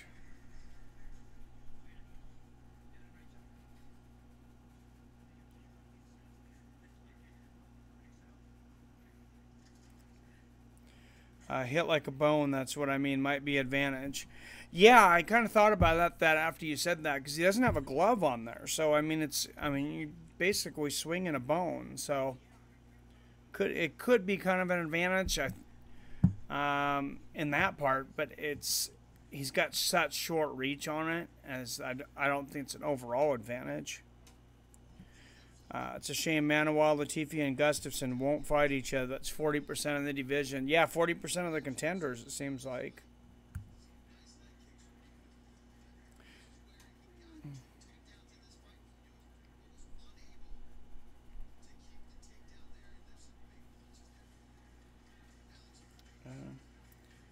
Throws feints with it. Yeah, he does. Can't feel too great. It's a snake. I imagine straight bone. Let's go, Newell. Says JT. I imagine 3 rounds at most. All right. Munoz misses a straight left to start the round here. Oh, nice little leg kick there from Newell. Throwing that jab out there. Oh, nice right over the top from Munoz. Munoz definitely strategizing around that left side of the body. And he lands a left hook there.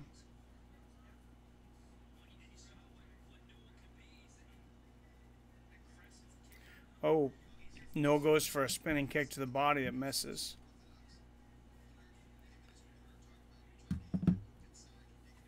Oh, nice. Nice right hook, lead right hook there from Newell. I said we know Newell's got a lot of power, and he's finished most of his fights. Nice left hand there from Munoz.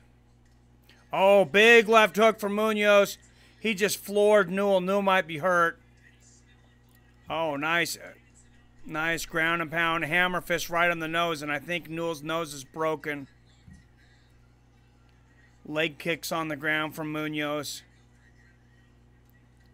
Oh, big left hook from the ground and pound from Munoz and a left elbow.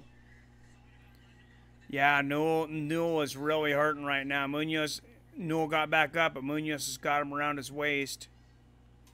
Good job of Newell to get double underhooks and break free, and they're back in the center of the cage. 3 minutes left in the second round.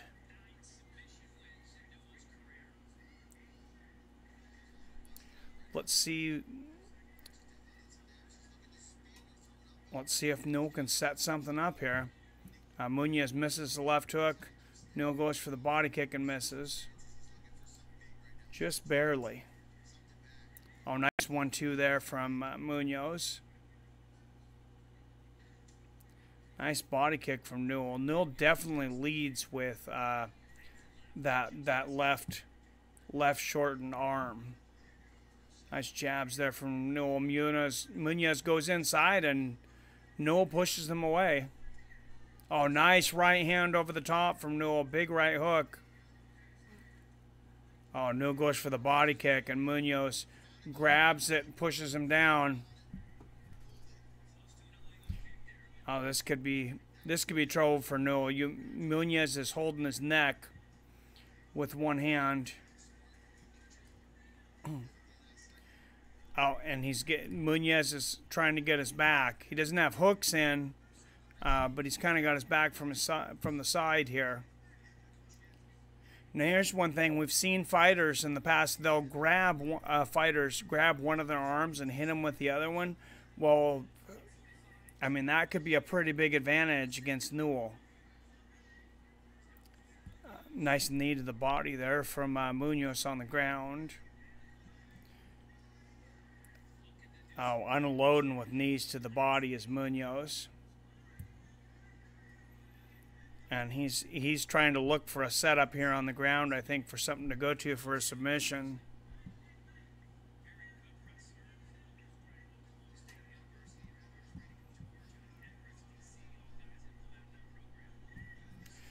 And you know, not a lot of people are going to grab that short arm. We haven't seen anyone do that yet.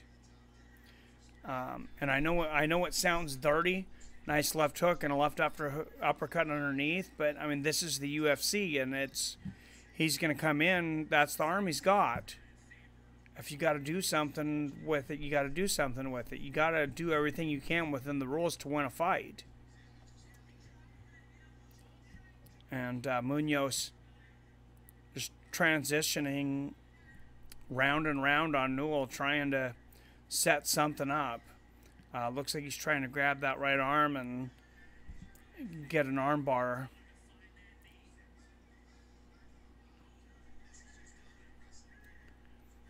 It's just he's not able to pull it out of there. Nice right hand to the temple for Newell, and he moves to the back of, or for Munoz, he moves to the back of Newell. Oh, and they're back up. Newell shakes him off, and they stand back up in the middle of the cage. Oh, Newell misses a big right hook, barely. Munoz lands a right hook, and I would say that's 2-0 for Munoz.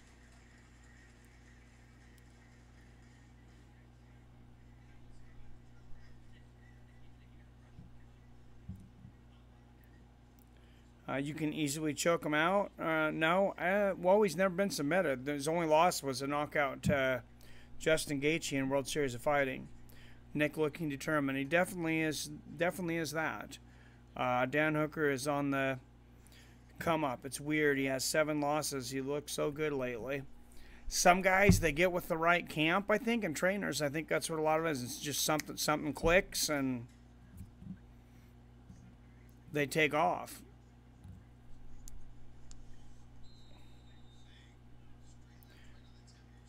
One high kick. If only Newell had Barboza kicks.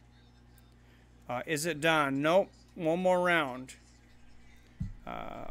Build up some tree trunk legs. I think Newell has disadvantage from top position because they can swing the leg around and triangle choke.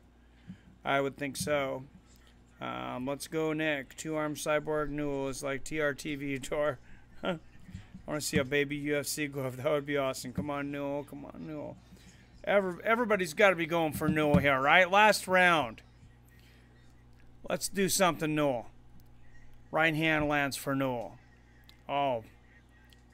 Right hook. Oh, he goes for that flying knee again, does Newell. Lands part of it. Somebody's bleeding bad. I think it's Munoz. So I don't see anything on Newell.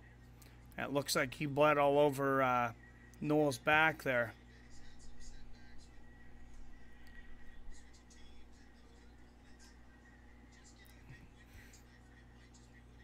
Munoz pushing Newell up against the fence, not able to take him down. Lands a couple knees to the body there.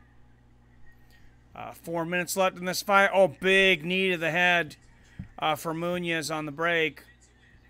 That might have shook Newell a little bit. Oh, big right hand lands for Munoz.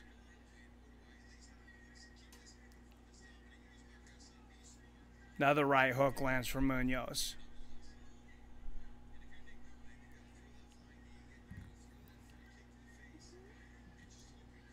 Nice jab for Newell, but yeah, he's got to throw like a flying knee, some kicks and things that, you know, can offset what Munoz is doing to him, because he's definitely attacking that left side of the body. Oh, nice straight right from Newell. That snapped Munoz's head back. Munoz lands a jab. Oh, big right hand there from Newell. Right hook, yeah. It's Newell bleeding out of his nose pretty good. Munoz goes for the takedown, and Newell trying to grab a guillotine here. Looks like Munoz is trying to roll out of it. Newell might have this. Oh, that's very tight. He's not letting go. Munoz flipped about 3 different ways. Newell still got his arm wrapped around. I don't know that he has the angle. Nope, and he's out. It looked like he might have him. But Newell's really bleeding a lot out of his nose. That's not going to stop a fight, but definitely affects your breathing. Newell trying to get back up here. Trying to get to the fence. And he's there. Is Munoz going to be able to keep him down, though? Looks like he's setting up for some knees to the body. See, and he straightens the one arm out. He straightens the good arm out and throws the uppercut with his left arm underneath and hits Newell in the chin there. Minute 50 left in this match. And Munoz on the back. And they're back up. Right hook out of the gate from Newell out of the break. Oh, but another big right hook and a left uppercut from the stub with Newell there. Munoz lands a right hand, but Newell lands another right hand, and Munoz gets the takedown again. That's amazing that Munoz doesn't want to box with Newell. He's getting caught, and Newell from the bottom throwing that short arm.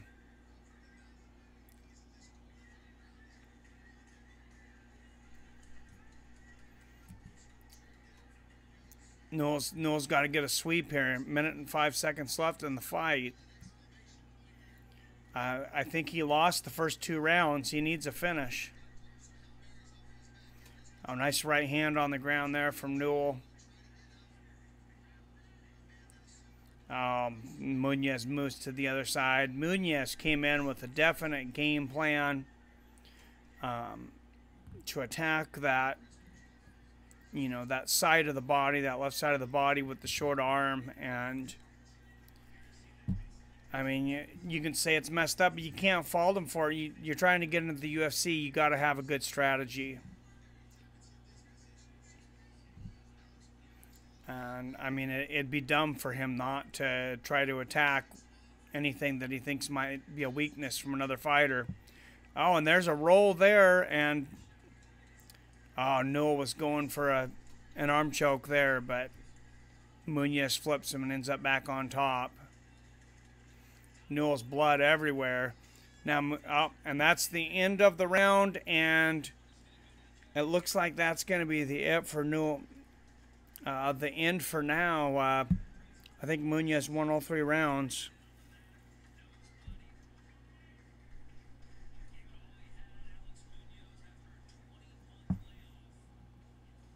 A legal kick didn't land, says Zoltan. So lucky. Yeah, I seen that. Does really make sense. I mean, how can you submit a dude with one hand? He's gotten quite a few chokes. Be pretty hard to get an armbar. Yeah, watch his fights, definitely. Watch that fight I posted in the description. Actually, when he wins I believe it was the AXS championships. He like chokes fools out. Yeah, he does, dude. Quite a few of them. He's a Brazilian Jiu-Jitsu black belt. They don't just give people black belts for fun or out of pity. If I get fight pass, I'm still coming here to chat with everyone. Well, I appreciate it, Snake. Thank you. The night of the weigh-in, Newell came in with an arm of extra weight in other areas of his body.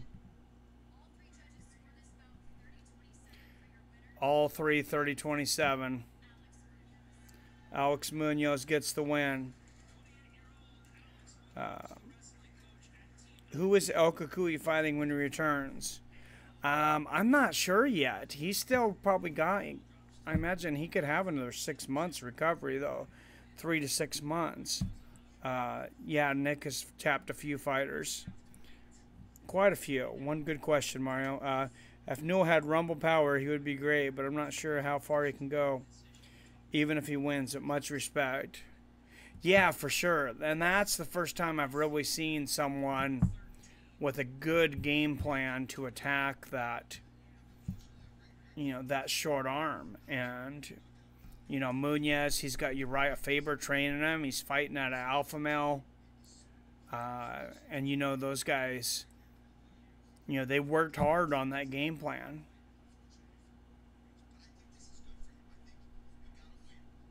I'm curious, this Mario. He's ranked #1 over Conor, so maybe Khabib for 5th and final time. That's funny that, Dana just shoots things out anymore. Like right after Tony Ferguson gets injured, he goes, I'm never scheduling that fight again. And that's not the truth.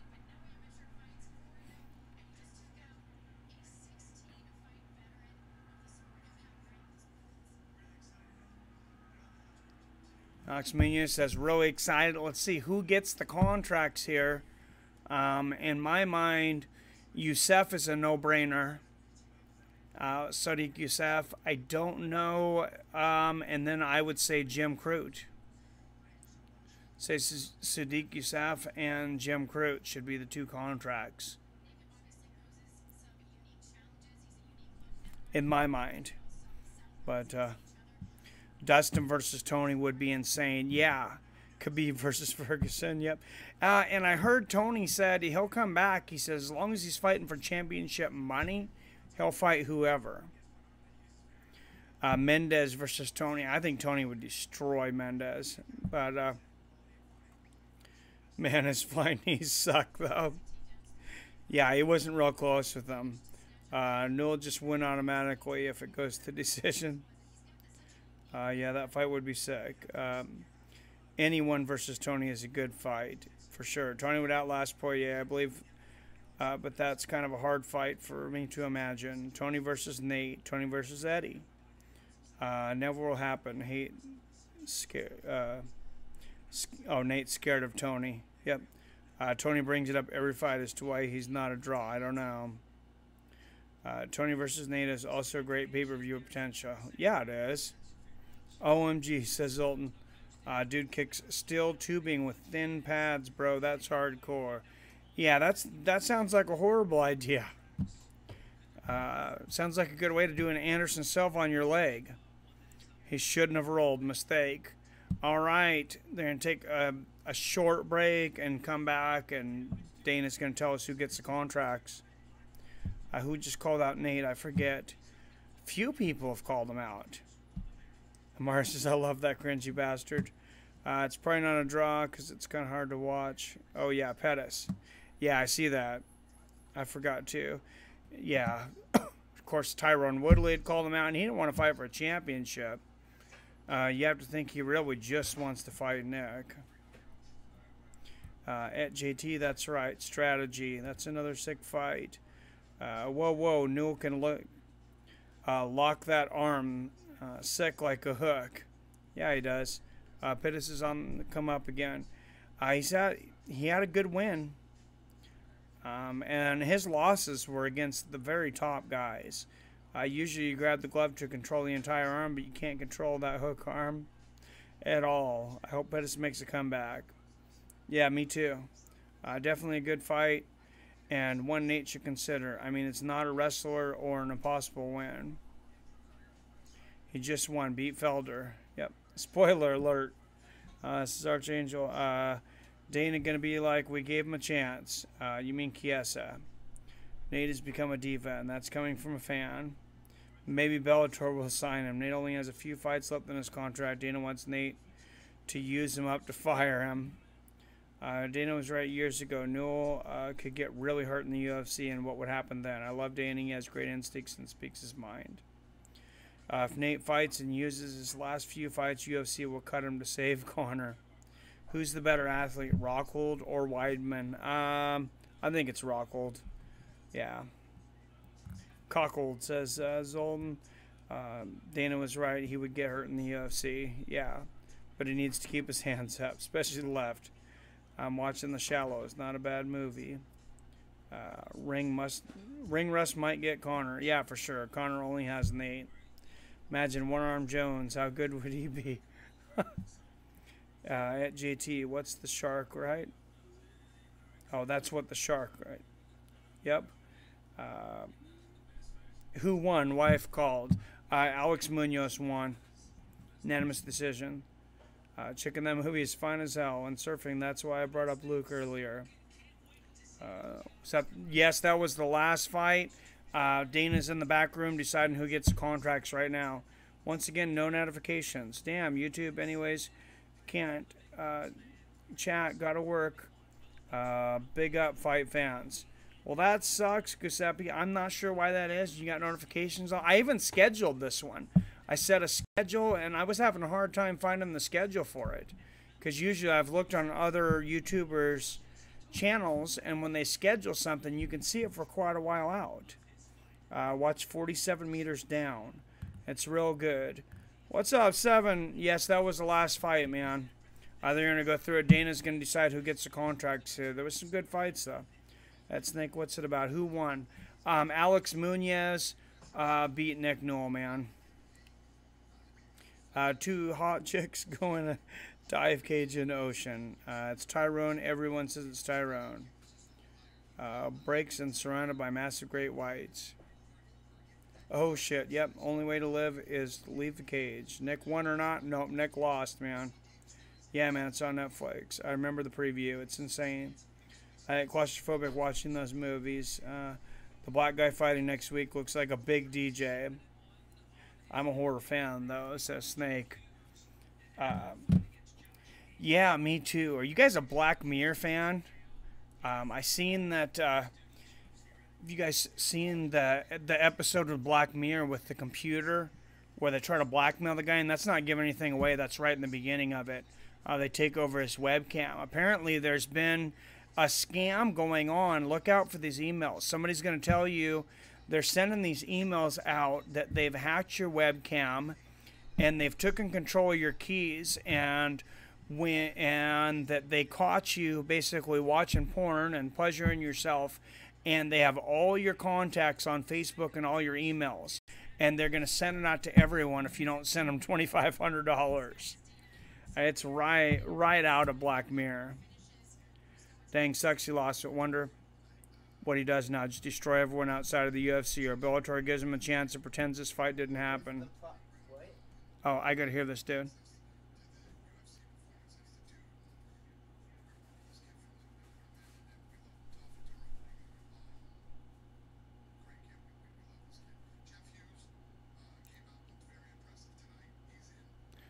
Jeff Hughes is in.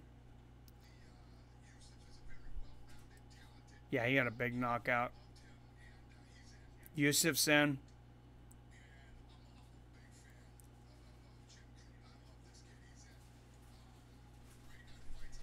And Jim Crute is in.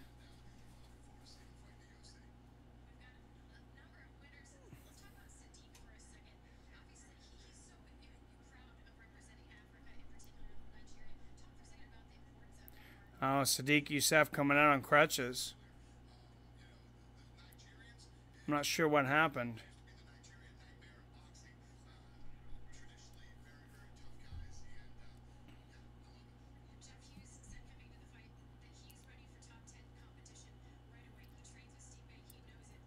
He's on crutches, is Yusuff, but he's grinning from ear to ear. And Jeff Hughes trains with Stipe. He said he's ready for a top 10 right away.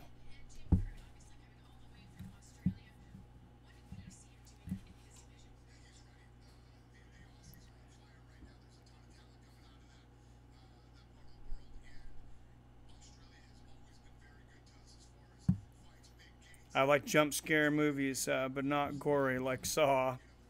I like the mind screw up Saw though. I like the like the beginning when he throws him in the room and the setup and the blackmail and how to get out of there and stuff. I like the premise of it. Snake is your avatar from the movie Escape from New York or from the video game Metal Gear Solid. Damn, almost time for bed. Or I'm useless at work like Insidious. I'll tell them I post all my porn anyways. Yeah, that's what I would tell them. Escape. Nice.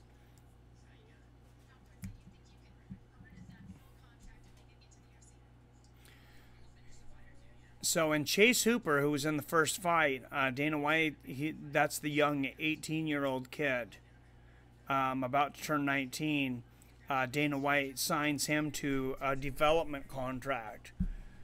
So 4 guys get something, 3 guys get contracts, 1 gets a development contract. Jim Crute, Sodiq Yusuff, and Jeff Hughes all straight into the UFC. Chase Hopper with the development contract.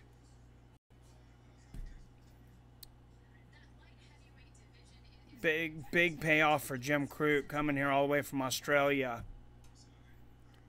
And he's got a really bad swollen up eye here, but I don't think he cares right now. These guys there's a lot of guys that got really beat up tonight. We've seen Sodiq coming out with crutches. Now Crute comes out with his eye almost all the way swollen. Hughes is the only guy that doesn't look like he got beat up.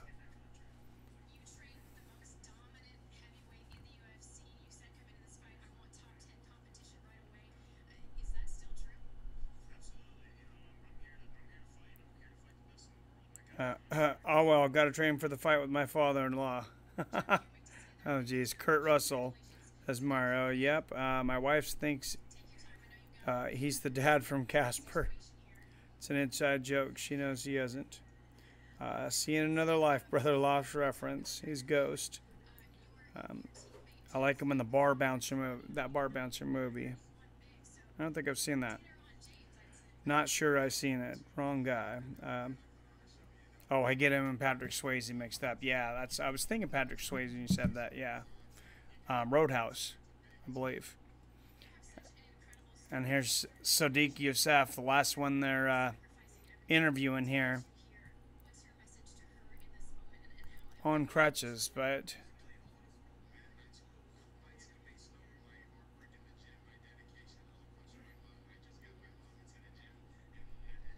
hopefully he's not. Hopefully he's not injured seriously. He's definitely smiling. Doesn't look like he's in a lot of pain.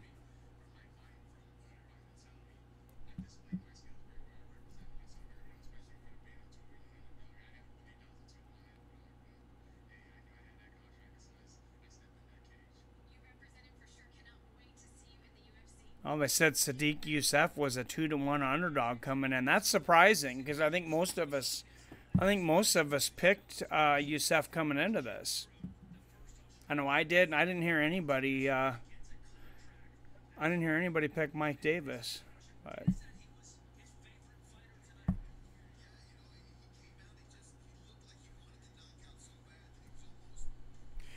Tombstone was good though, says Mar. Oh, that's a great movie. I got to show that to my kids. My kids are in high school now. Yeah, that's a great one. Little Big Trouble in China. Yeah, that's a great one too. You the man, Mario says. Hell yeah. Imagine being pulled underwater by a shark. I love those movies. Yeah. What about The Crow? Brandon Lee's first movie. He had a couple good movies for his shorter time he was around. Of course, Big Showdown in Little Tokyo. Rapid Fire wasn't bad. Big Showdown in Little Tokyo was great. And then The Crow, not a martial arts movie, but that was a really fun movie. That was one of my favorites.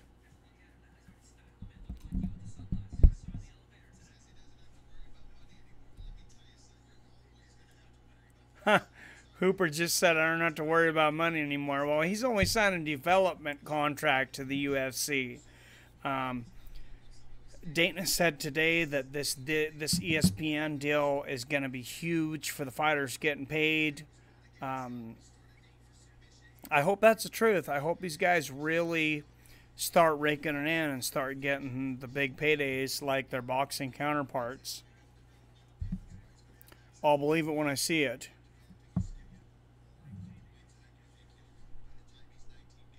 Above the Law, Steven Seagal. Yeah, that's a great one too. Fight Club. They say to punch a shark, but even Nagano couldn't punch a shark hard underwater. I actually have a friend that was in... I'm trying to think where it was at. It was overseas. It wasn't that long ago. And he's a really small guy. He's like 5'5", about 130 pounds. And he actually had a shark bite his arm. Come up, a great white, bite his arm, and he punched it right on the nose, and the guy left him. Or the shark left him, turned around. I kid you not. This shark was coming up on him, and he punched him right in the nose, and the thing turned around. Can look up. He's got a YouTube channel out there, too, Johnny Lightning. I think he's maybe only got a few videos out there right now. We used to work with him, though. But, yeah, I couldn't believe that. He comes back, and he shows me this mark on his arm, and I'm like, what is that? And he goes, oh, I got bit by a shark. And just kind of nonchalantly, and so I thought he was joking. And he's like, no, a shark actually bit my arm, and I punched him in the nose, and he let go and swam off. And I was like, holy shit. Starship Troopers, Aruba. He was in Aruba. I'm pretty sure. Starship Troopers is my fave. There was a Starship Troopers too. Yeah, Starship was good. Matrix and Man with Iron Fist. Steven Seagal versus Chuck Norris. That is like when Nate won the Ultimate Fighter and thought he was rich. There's like 4 Starship Troopers. Oh, really? Damn. Prime Putin versus Prime. Oh, Putin would have killed. Putin's a stud in judo.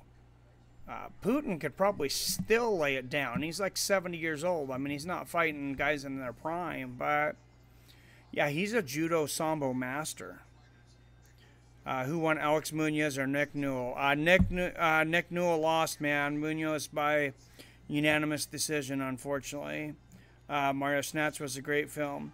How many Tremor movies are there? I believe there's 3. Munoz. No way, really? Yep, about 7. 7 was a good movie. Medius is good. I want to see Super Troopers too. Damn, lucky guesses, Archangel. If you're stuck at sea with 3 UFC fighters, who would it be? Stipe, John Jones, and Cain Velasquez. He's got the cardio. He can swim for days and get us some help. Crap, now I have to watch part 2. He says, Ungrateful Bastards. That was really good. Oh, Ungrateful Bastards. Yeah. You know what I just seen? Was the Hateful Eight. That movie is intense. I mean, be ready, Quentin Tarantino. be ready for a savage movie, but that was very well directed. Very good character development. There is not too many redeeming characters in that thing. I won't say much more on a spoil, but it was a good movie.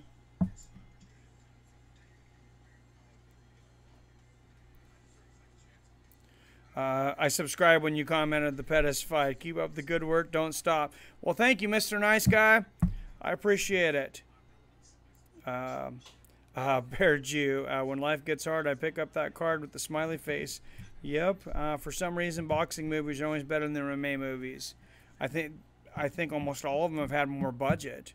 Mr. Nice Guy, get it. Yep. I think John Jones would kill you for the last drink of water. That's true. All of the Kill Bills were good. Hell yeah, they were. Kung movies, food movies, boxing, American Sniper was a good movie. Last Samurai, if you guys haven't seen it, with Tom Cruise. That's a great movie too.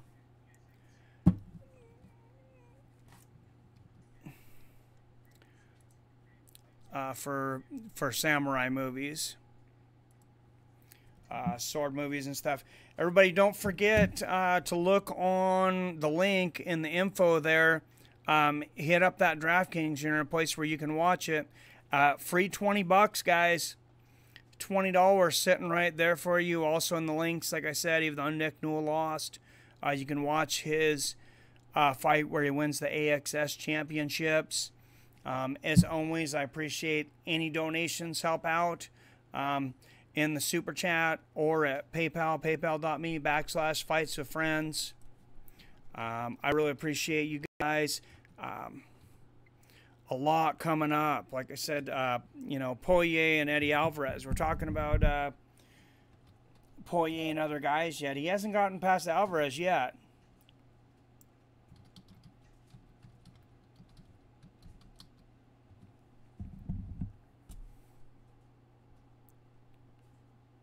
You're right. The first Rocky did have a small budget, though. That's true. Great acting, though.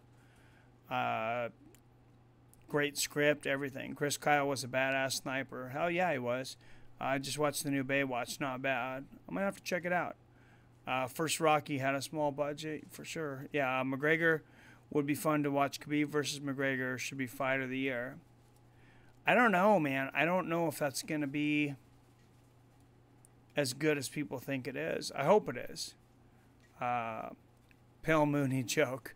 I would choose GSP, Nick Diaz, and Paige to be stuck with. Yeah, good point. None of us chose women. I got Poirier. Here comes the boom. Budget 42. 42 million. Jesus, really? But Alvarez can take it also. I agree. Jumanji was awesome.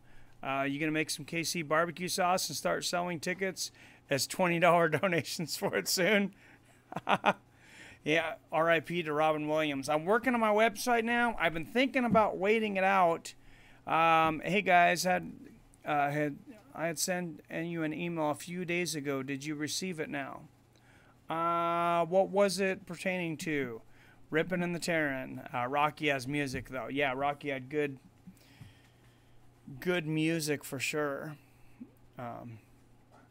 But yeah, more big fights coming up. I just watched Skyscraper last night. We went to the theater and watched Skyscraper with The Rock. Better than I thought it was going to be. I really liked that. There's some really cool fight scenes and different things in there. It was worth going to. The room budget, $987 million. Holy crap. Max versus Ortega. Who you got and why? Right now, I did have Max. At this point, I might have Ortega because I'm not sure if Max is going to fight again, honestly. I think he might have had a stroke. Yeah, it's next is Max versus stroke. R.I.P. Demi Lovato. And I hope they're not trying to... Demi's still alive. Yeah, Demi's alive. Rock is getting paid these days. Man, that guy's in like 6-7 movies a year. Her acting career is dead, though. Yeah, for sure. And he's not that great of an actor. I was hesitant to go watch another Rock movie. I'm I like The Rock. I'm not always a big fan of his movies because he doesn't seem to be real picky. Fightswithfriends@gmail.com it is. Yep, that's correct. Rock versus Brock Lesnar. If Rock trained for 2 years, only MMA. Hopefully no more Fast and the Furious. You know I'm a big Fast and the Furious fan, Mario. They're making one right now. I'm going to be there on opening day. Fast and the Furious is like my Star Wars universe, man. I love cars. Watch WWE for that fight. Rock is just jacked and pretty funny. Yeah, no, he is pretty funny. He had a lot of gray in this one. And he's a little lighter than he was a few years ago, but he's still just freaking huge. But yeah, if you haven't seen the previews to Skyscraper, bring that up. It was pretty good. Let's go Fast and Furious. It's great. Who's the best character? Rock isn't a list actor. No, I don't believe so either. I think Vin Diesel's a better actor, to be honest. Yeah, juice to the gills. Well, I think the best actor in the Fast and Furious is no longer with us, unfortunately. But great for how many movies that they've came out with. I think they write great scripts, and there's almost always a twist. I like The Rock and the Rundown, and that's it. How was Rampage, Mike? I have not seen Rampage. I did want to go see it. Nobody would go see it with me. They said it looked so horrible, my wife and kids, so I might have to watch it on DVD. David's saying yes, it looks pretty bad. The Rock is super charismatic. That's why he went so far. Yep, Johnny Depp is a good actor. He can play many characters. Johnny Depp is playing actually in a movie coming out called Who Shot Tupac. I seen the movie poster up at the theater yesterday. Dude, he started in Scorpion King's Old School. Yep, Rampage Jackson could be an actor. He should be an actor because he's not a fighter anymore. And Rockhold if he wasn't awkward. Yeah, Rockhold just looks like, he just looks so GQ. He just looks like, Mr. Hollywood. For sure. Max stroke is fake news. He got dazed in training a week or so before. Oops. But, I had kind of wondered that. I had kind of pondered if possibly he had a stroke or something happened with body shutting down beforehand. He just dropped so much weight. I wish these guys would, look at Cormier. I think you're going to see a few more guys doing it if they're allowed by the UFC. Not drop the weight, come in at their regular weight class. And I'm hoping some of them have so much more energy that it forces more guys to fight at their natural weight because they're not drained. Arnold was the most successful actor in history. The Terminator was a perfect role for Arnold. Yep, yes, Nick Diaz would suck at acting. Scorpion King, Mario versus 3-Pound Burger. My friends in Hawaii lived in his town a couple years. There's a new Predator coming out, too. I seen a preview for that last night. That actually looks really good. I think it's just called The Predator. Israel, Zoltan says. Arnold became the mayor, so props to him until he laid his maid. Yeah, he made a few poor decisions there. But he wasn't going to be able to run for president anyways. He's not a citizen. So unless they, got that amendment taken care of. But Arnold's done pretty good for himself.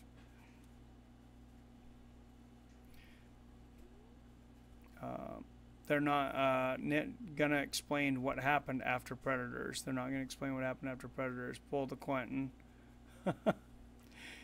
No, the Predator movie, it looks good. Like I said, Nate Diaz for president. Oh, my God. Well, we'll definitely have legalized weed. And, yeah, he probably wouldn't get us in a bunch of wars. He'd probably just chill out. He'd definitely meet with Kim Jong-un. He'd get Dennis Rodman on a plane with him. They'd fly down there.